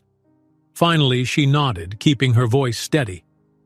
"All right, but I'll meet you in the arcade when I'm done tidying up a few things." Douglas didn't hide his relief. "Thank you. I promise. I'll keep a close eye on him." Teddy practically bounced in his seat. Mary ruffled his hair and stood, gathering her bag. "Okay, you two go ahead. I'll see you soon." She walked away, aware that a few staffers near the entrance clocked her departure. She kept her posture tall, let them whisper if they must. In her mind, she pictured Teddy and Douglas strolling the corridors to the arcade, father and son, or perhaps soon to be officially recognized as such. The swirl of vulnerability inside her made her heart pound. But she reminded herself that she had to trust the process. The test would speak for itself, and she had to let Teddy experience the possibility of a father's company. She navigated the staff corridors to quickly check her schedule, verifying that she didn't have any additional duties until later in the evening. Mr. Hendricks glanced at her with mild curiosity, but said nothing, clearly preferring to avoid a scene. Then she headed to her cabin, wanting a moment to decompress. The small space felt both comforting and stifling, as it always did. She sat on the bed, gazing at the porthole. A quiet swirl of doubt knocked at her thoughts. Was this wise? If the test came back negative, would Teddy be crushed by these warm outings and fatherly gestures? Conversely, if it came back positive, was she prepared to share the responsibility of parenthood and possibly endure the weight of Douglas's public life? After a few moments of anxious reflection, Mary forced herself up. She needed to be present for her son. No matter the outcome, Teddy needed to feel safe, loved, and included. She tidied her hair, took a steadying breath, and left for the arcade on Deck 9. As soon as she arrived, her ears were met with the unmistakable clangs and electronic jingles of arcade machines. The space was modest. Several claw machines, a couple of racing simulators, some retro-style cabinets. But for a child on a cruise ship, it was a tiny paradise. She scanned the crowd of kids and a few grandparents, spotting Douglas and Teddy by a bright racing game. Teddy clutched the steering wheel, face alight with concentration, while Douglas cheered him on. Approaching quietly, Mary stood just behind them. Teddy squealed, making a sharp turn on the screen. The digital car spun out, but he still grinned ear to ear. Douglas laughed, patting his shoulder when the game ended. "Great job," he said, ruffling Teddy's curls. "Mommy!" Teddy exclaimed, noticing her. "Look, I almost came in first." She smiled, stepping closer. "That's amazing. Are you having fun?" "Yeah." The boy's cheeks glowed with excitement. "Mr. Douglas is really good at this basketball game over there." He pointed to a row of hoops lined up against a screen. "But I can beat him, I think." Douglas chuckled, offering Mary a subtly relieved look that said, "Thank you for trusting me." She nodded, acknowledging the unspoken sentiment, and joined them in front of the basketball game. While Teddy aimed for shots, Mary stood next to Douglas, the electronic countdown ticking away. For a few minutes they were just a trio enjoying simple fun. No talk of paternity tests or looming revelations. Teddy's laughter filled the space, and Mary found herself laughing too when Douglas missed a shot dramatically, feigning defeat. A few curious glances from other families flickered their way, but no one interrupted or pried. Eventually, the game ended, and Teddy, panting from excitement, leaned against Mary's leg. "Mommy," he gasped, "I'm hungry again. All that playing." She exchanged an amused glance with Douglas. "You just ate lunch, sweet boy." Teddy grinned. "Well, maybe a snack?" Douglas raised his eyebrows. "How about a fruit smoothie or something light? I think the snack station is down the hall." Then, noting Mary's hesitant expression, he cleared his throat. "Or we can hold off, if you prefer." Mary shook her head, smile lingering on her lips. "A smoothie sounds fine. Let's do that. Then I need to rest before work tonight." She gave Teddy's back a gentle rub. "And you've got to rest too. No running around distracting everyone," she teased. They left the arcade, walking down the corridor to a small stand selling smoothies and fruit cups. Mary found herself in a pleasant routine. Douglas ordered, Teddy picked flavors, and soon they sipped on refreshing drinks. This easy camaraderie made it easy to forget the underlying tension. Only once as they walked back did Mary spot a senior couple giving her a curious, approving nod. She offered a polite smile, hoping no rumors would escalate. Back at the staff corridor, Mary paused, turning to Douglas. Teddy lingered at her side, sipping the last of his smoothie through a straw. "Thank you," she said earnestly, "for letting him have fun." Douglas's eyes softened. "Thank you for letting me join him. It's a privilege." She inhaled. "I need to get some rest now. Dinner shift starts soon." He nodded, a hint of reluctance behind his polished composure. "I understand. If you need anything or if Teddy... We'll be okay," she cut in gently, though not unkindly. "I'll let you know if something comes up." He smiled, nodding. "All right, I'll see you around the ship." With that, he headed off, likely returning to his suite or maybe to another business call. Mary watched him go for a moment, a swirl of conflicting feelings in her chest. Then she guided Teddy down the staff corridor to their little cabin. Inside, she helped him change into comfy clothes, set him up with crayons and paper, and sat on the bed. "Mommy, can I draw Mr. Douglas again?" Teddy asked, already scribbling an outline that resembled a tall man in a suit. Mary paused. "Sure, but remember we're still waiting for that test. We don't want to get our hopes too high, okay?" Teddy nodded, though she could tell his excitement still bubbled beneath the surface. She watched him sketch, heart heavy. In the days ahead, an email or a phone call from the clinic might upend their life, or perhaps confirm something that was already taking root, a bond between a father and son who had found each other by sheer happenstance. She lay down for a short nap, lulled by the sound of Teddy's crayons against paper. Despite the swirl of emotions, a slight sense of peace settled over her. Whatever tomorrow brought, she wasn't alone in facing it. Teddy was her anchor, and if fate willed, Douglas might become the support she'd once believed she'd never have, but only time and the lab's results would tell. A gray dawn mist clung to the ship's windows as Mary opened her eyes the next day. Her cabin felt too small for the tumult of thoughts swirling in her mind. She couldn't help checking her phone, knowing full well the port city and its clinic were far behind them. The results wouldn't magically appear overnight, yet she couldn't resist the urge to see if some miracle email had arrived. Of course, nothing had. Teddy still snoozed, curled in a tight ball beneath his blanket. In that serene moment, Mary watched him breathe, his small chest rising and falling, and her heart twinged. If the test revealed Douglas truly was his father, she knew Teddy's world would shift. He might finally have the figure he'd asked about in hushed bedtime questions. But how much of that paternal figure could Mary realistically welcome? She'd spent 6 years surviving alone, forging her own path. Would she know how to let another adult share that responsibility? Exhaling, she started getting ready for her shift. She knew from the daily schedule that today would be especially busy. A mid-cruise gala in the main dining hall, complete with live music and a special menu. So many seniors were excitedly chatting about it. Finally, an excuse to wear my fancy cocktail dress, was the refrain. Mary would be run off her feet until late. When Teddy stirred, she laid out clothes for him and mentioned that he might have to stay in the break room with coloring books for quite a while. He rolled onto his back, yawning. "Will I see Mr. Douglas?" Mary offered a tight smile. "He'll probably be at the gala tonight, but I'll be working.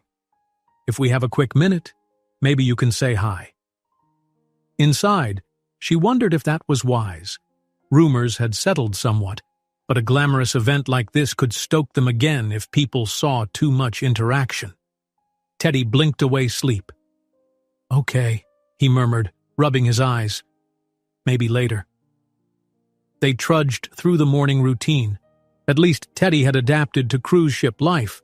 Once dressed, Mary led him through the staff hallways. The manager, Mr. Hendricks, paused near the kitchen to confirm everyone understood their assignments for the gala. Mary would be stationed at the center tables, a notoriously busy position. She gulped down her anxiety, determined to stay professional. Lunchtime felt like the calm before the storm. The seniors dined quietly, many conserving energy for the evening's festivities. The hush of silverware on plates, the low murmur of chatter, it almost lulled Mary into a rhythm that temporarily kept her from overthinking. Then, as she delivered dessert to a kind older couple, she spotted a familiar figure across the room. Douglas had entered, wearing a casual blazer, scanning the tables until he found Mary's gaze. He offered a subtle nod, and she returned it. Her pulse hiccuped. He didn't approach her table, likely out of respect for her work, but she couldn't help noticing how a few staffers whispered among themselves at his presence. He selected a seat by a window, discreetly ordering lunch from another server. For a brief moment, Mary felt relief that he hadn't singled her out or sparked more rumors. But fate had other plans. Halfway through the lunch service, a scuffle broke out at a nearby table, 2 senior gentlemen raising voices over some perceived slight. Mary hurried over to calm them, along with other waitstaff. She convinced the men to settle down, but not before one of them accidentally knocked into her tray, sending a glass of water crashing onto the floor. Startled, Mary tried to steady it, only to slip on the puddle that had splashed beneath her heels. Her heart lurched. She braced for a fall, then felt a strong hand grasp her arm, preventing her from hitting the ground. Looking up, she realized it was Douglas, who had leapt from his seat to catch her just in time. The dining hall paused in a collective intake of breath. "You all right?" he murmured, eyes filled with concern. Mary, cheeks aflame, steadied herself. Yes, I'm fine." She hated how vulnerable she must look. A server nearly sprawled on the floor, rescued by a VIP passenger rumored to be her secret partner. A hush spread, watchers feasting on the drama. Clearing her throat, Mary gently disengaged. "Thank you," she whispered, turning to face the two elderly men. "Sirs, please, watch your movements. We don't want anyone getting hurt." One of the men mumbled an apology, the other grumbling as well, and a staffer came to mop the spill. Douglas lingered a second, ensuring Mary was truly okay, then retreated to his own table. The room's chatter resumed, a wave of speculation rising like a tide around them. By the time lunchtime ended, Mary felt rattled. She rushed into the kitchen to catch her breath. Deborah found her there, placing a sympathetic hand on her shoulder. "That was quite a scene.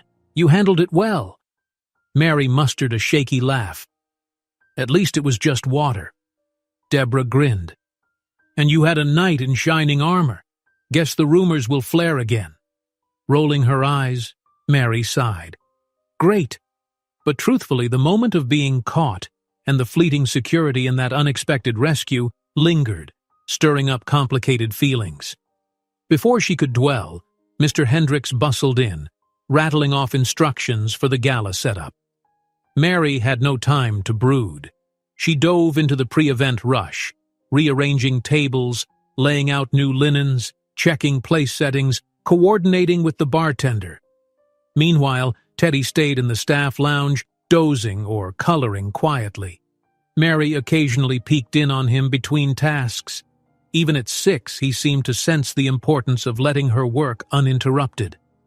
As evening fell, the once quiet dining hall transformed.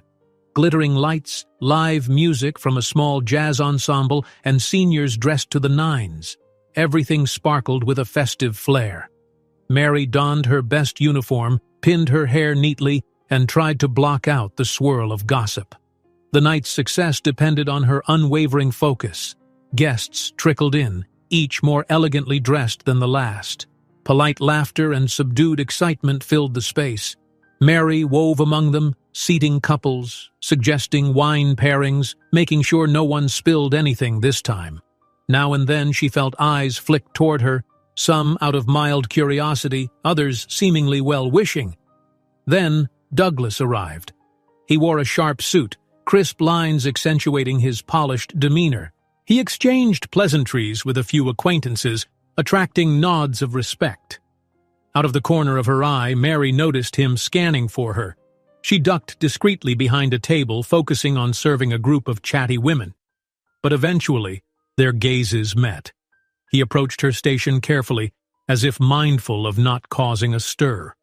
"Mary," he said softly, dipping his head in a polite greeting. "Everything all right after earlier?" She forced a calm expression. "Yes, of course. Thank you for—" Her words faltered under the weight of all the watchful stares. "For your help," she finished quietly. He nodded, hands clasped behind his back. "You looked a bit shaken." Mary pressed her lips. "Just a long day." Her eyes flitted around, noticing some of the staff and guests glancing in their direction. "Shouldn't you enjoy the gala?" The faintest wry smile touched his lips. "I'm not much for dancing these days, but I'll mingle as needed. If you have a break later, perhaps—" His question was interrupted by Mr. Hendricks swooping in, his expression tight. "Mr. Wallace, Mary is quite busy serving tonight. I'm sure you understand." Douglas stepped back, polite but firm. "Of course. Don't let me interfere with your service, Mary." He cast her a gentle look before gliding away, presumably to find his own table. Mr. Hendricks turned on Mary, voice low. "We can't have repeated scenes like at lunch. Keep your distance or people will talk more." She inhaled, frustration bubbling. "I'm just doing my job. I didn't ask for him to come over." The manager huffed. "Just be careful." Turning away, Mary forced a neutral mask. Her shift wore on, an endless cycle of delivering entrees, refilling drinks, politely deflecting the occasional sly comment. "Oh, you must know Mr. Wallace well," or "Did he really save you from a fall today?" She answered with brief professional denials, but the rumor mill churned. A few hours later, the band switched to a slower tune, and the lights dimmed to a cozy glow. Couples hit the small dance floor with surprising grace. Mary paused at a station to catch her breath, scanning the crowd. She spotted Douglas standing by the band, half listening to the music. Their eyes met. An unspoken question flickered in his gaze. Slowly, he offered a subtle tilt of his head toward the dance floor, as though inviting her to join. She swallowed hard. Not only would that fan the rumor flames, it could cost her job. She shook her head softly in response, glancing away. The disappointment on his face was brief but unmistakable. Then he turned, greeting an elderly passenger who engaged him in conversation. The final hour of the gala dragged. Mary found her mind drifting, picturing how it might feel to set aside duties for one dance, to laugh with the man who could be Teddy's father. Yet the fear of repercussions and the knowledge that she had no results to confirm anything kept her rooted in place. So she finished handing out dessert plates and nodded politely at the more adventurous seniors who asked for second helpings of wine. At last, the music drew to a close. Guests began retiring, either to their cabins or to the deck for fresh air. The band packed up their instruments. Waitstaff cleared empty glasses and plates. Mary's shoulders ached, but she soldiered on. By the time she exited the dining hall, it was nearly midnight. A hush had overtaken the corridors, save for a few stragglers. She trudged down to the staff lounge, picking up a drowsy Teddy. He clung to her sleepily as they navigated to their cramped cabin. The day's events left her drained and uncertain, her mind swirling with the memory of Douglas's concerned eyes and that near-dance invitation. She thought of the upcoming test results again. Tomorrow would be the earliest possibility, though she expected it to take longer. In the soft glow of the cabin's lamp, Mary tucked Teddy into bed and sat on the edge, letting her shoulders slump. She knew she wouldn't find restful sleep with so many questions in her head. Still, she tried. The boat rocked gently, the muffled hum of engines lulling her. Before she clicked off the lamp, a stray thought caused her to check her phone one more time. No new emails, no calls. She let out a slow breath. The hush of the night enveloped her. Her son's quiet breathing was the only solace she had. Closing her eyes, she prayed that tomorrow might bring clarity, or at least a hint of peace.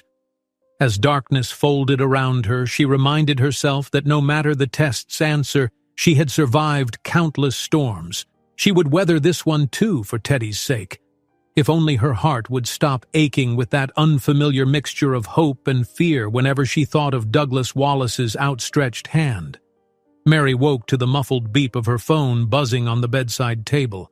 In the dim light of the early morning, she groped for the device, her heart lurching with a sudden rush of adrenaline.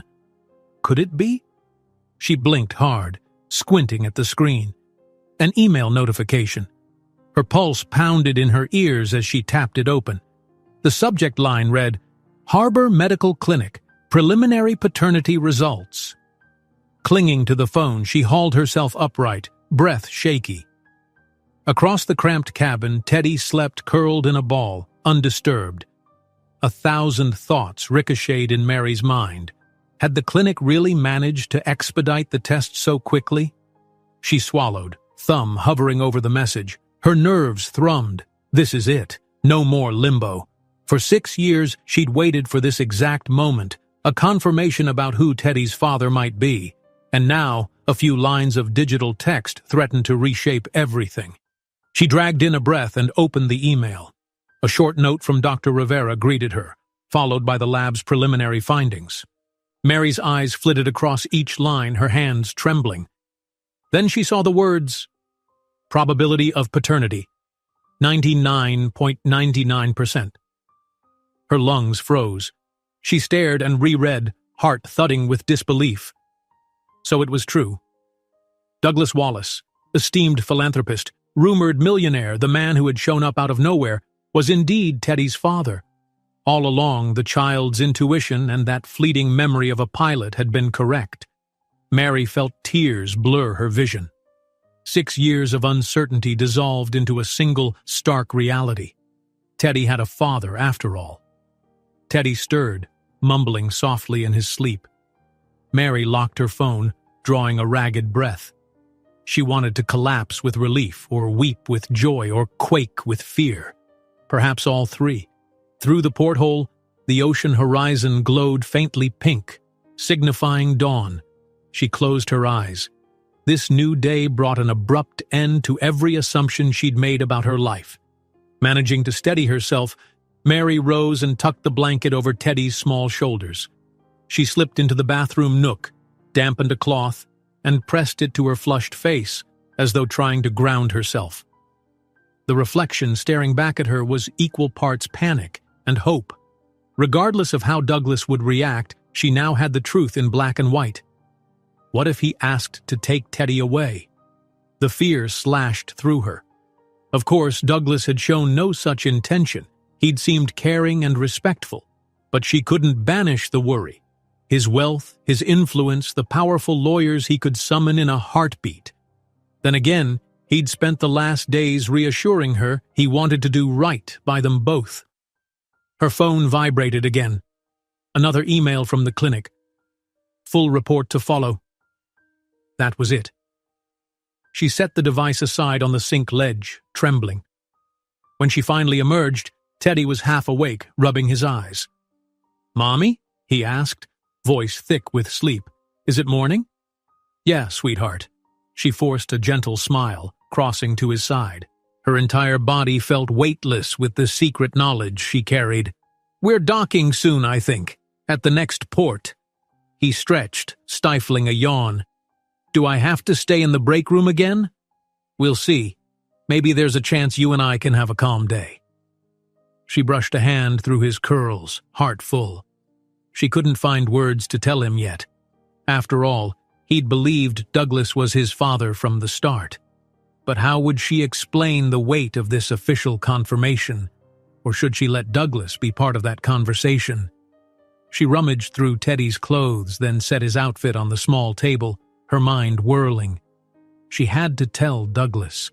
The idea of speaking the words out loud wrenched a bittersweet ache through her.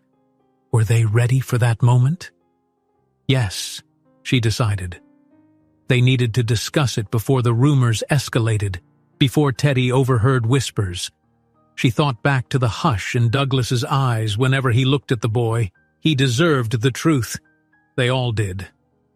"Get dressed, love," Mary murmured. "I'll be right back."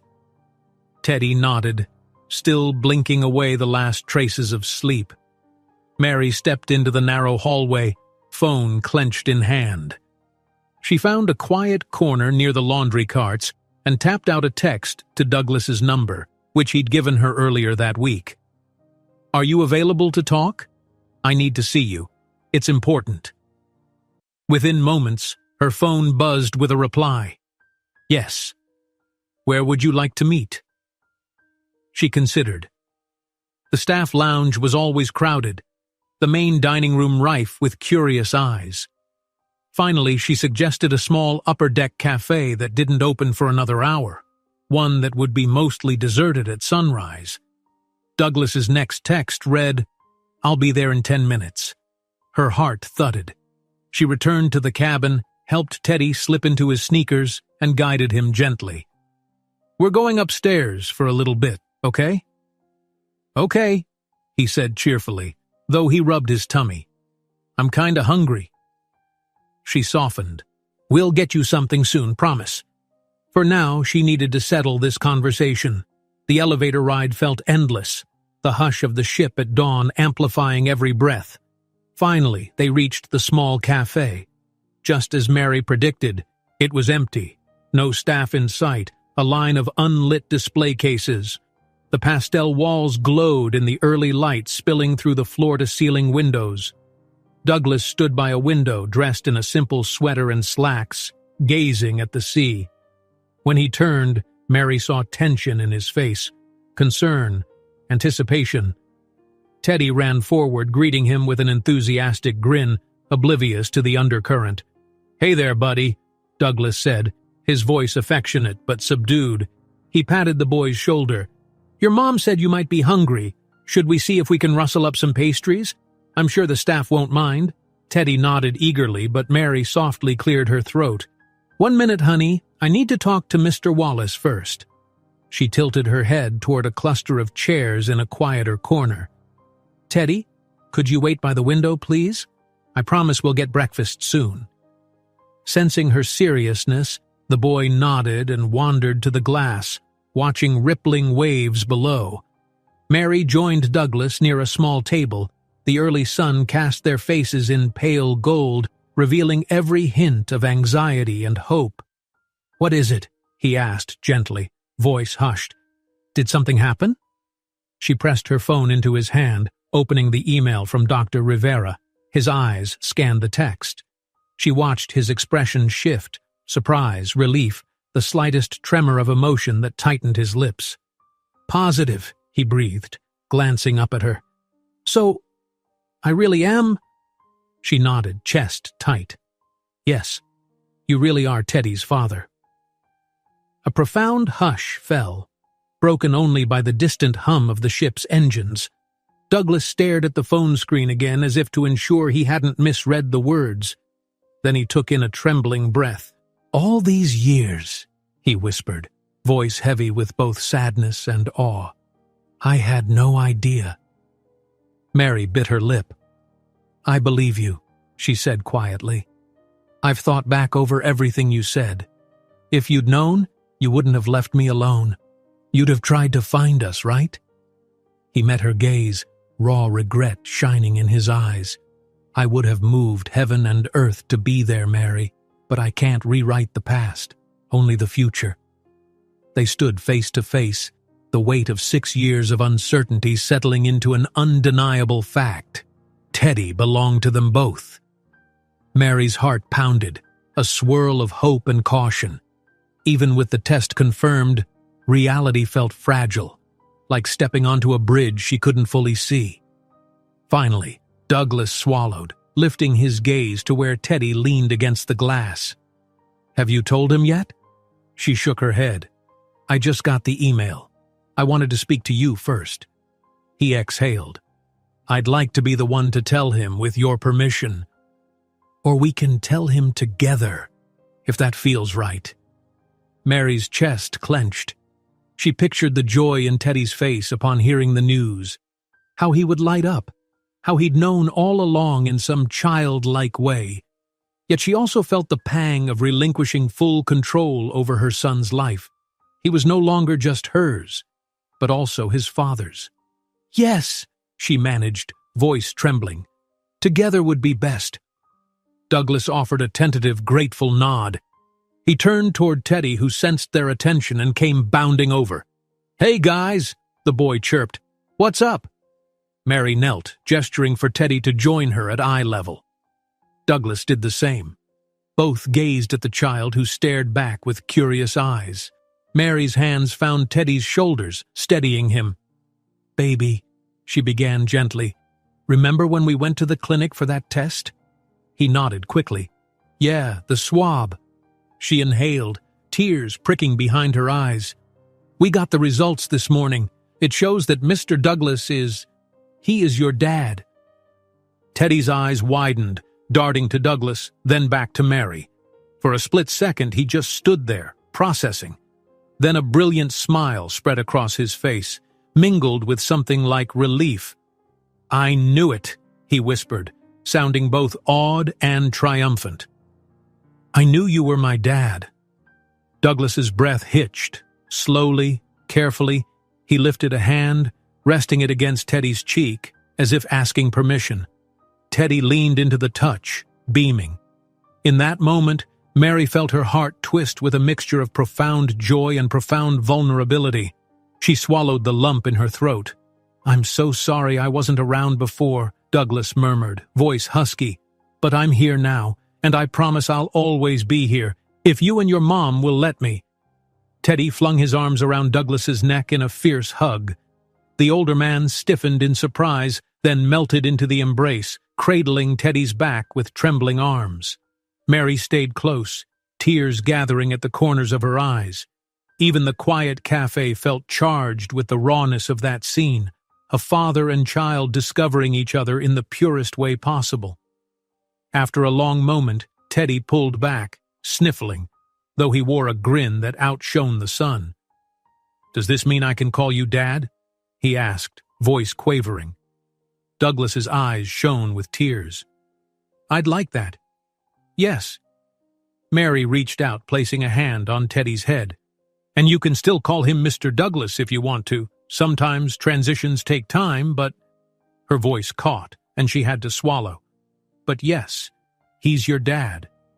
The three of them lingered in a shared hush, the weight of the new truth settling over them.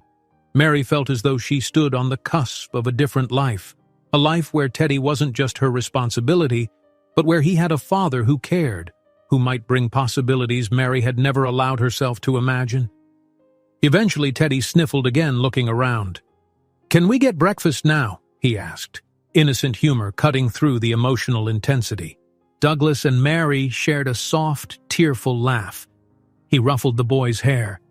"Yes, absolutely. Breakfast it is." As the cafe staff began trickling in, flipping lights and arranging pastries, Mary helped Teddy pick out a small muffin and a hot chocolate. Douglas nodded his thanks to the server, eyes still raw with emotion. They found a table in a corner, staying subdued so the staff might not guess the depth of the drama unfolding. Between bites of muffin, Teddy fired off questions at his father. "Where do you live? What's your house like? Did you really fly airplanes? Can I see pictures?" Douglas answered as best he could, occasionally faltering, glancing at Mary to ensure he didn't overwhelm the boy. She chipped in gently, telling Teddy they'd figure everything out step by step. They stayed there for nearly an hour, sipping drinks, speaking in hushed tones. Occasionally, a passenger strolled in for coffee, casting a curious glance at the trio. Mary fought off the flare of self-consciousness. Let them speculate. This moment was too important to allow gossip to taint it. When breakfast ended, Mary stood, noticing the time. She had only a short window before her next shift. "I need to get ready to work," she said quietly, brushing crumbs from Teddy's shirt. "We'll have to talk more later." Douglas rose as well, placing a gentle hand on Mary's arm. "Of course, I'm at your disposal, whatever you decide is next, but I do want to see Teddy as much as I can while we're still on the ship." Her gaze flicked to the boy, who looked radiant with contentment. The tests were conclusive. The bond was clear. Mary nodded. He'd like that too, I'm sure. They walked out together. At the corridor junction, Mary bent down to Teddy. "Go on to the break room for a bit, sweetie. I'll be there soon, and then we'll figure out lunch or anything else you need." "Okay." Teddy scurried off, brimming with excitement at all that lay ahead. Mary and Douglas lingered alone. The hush between them wasn't awkward.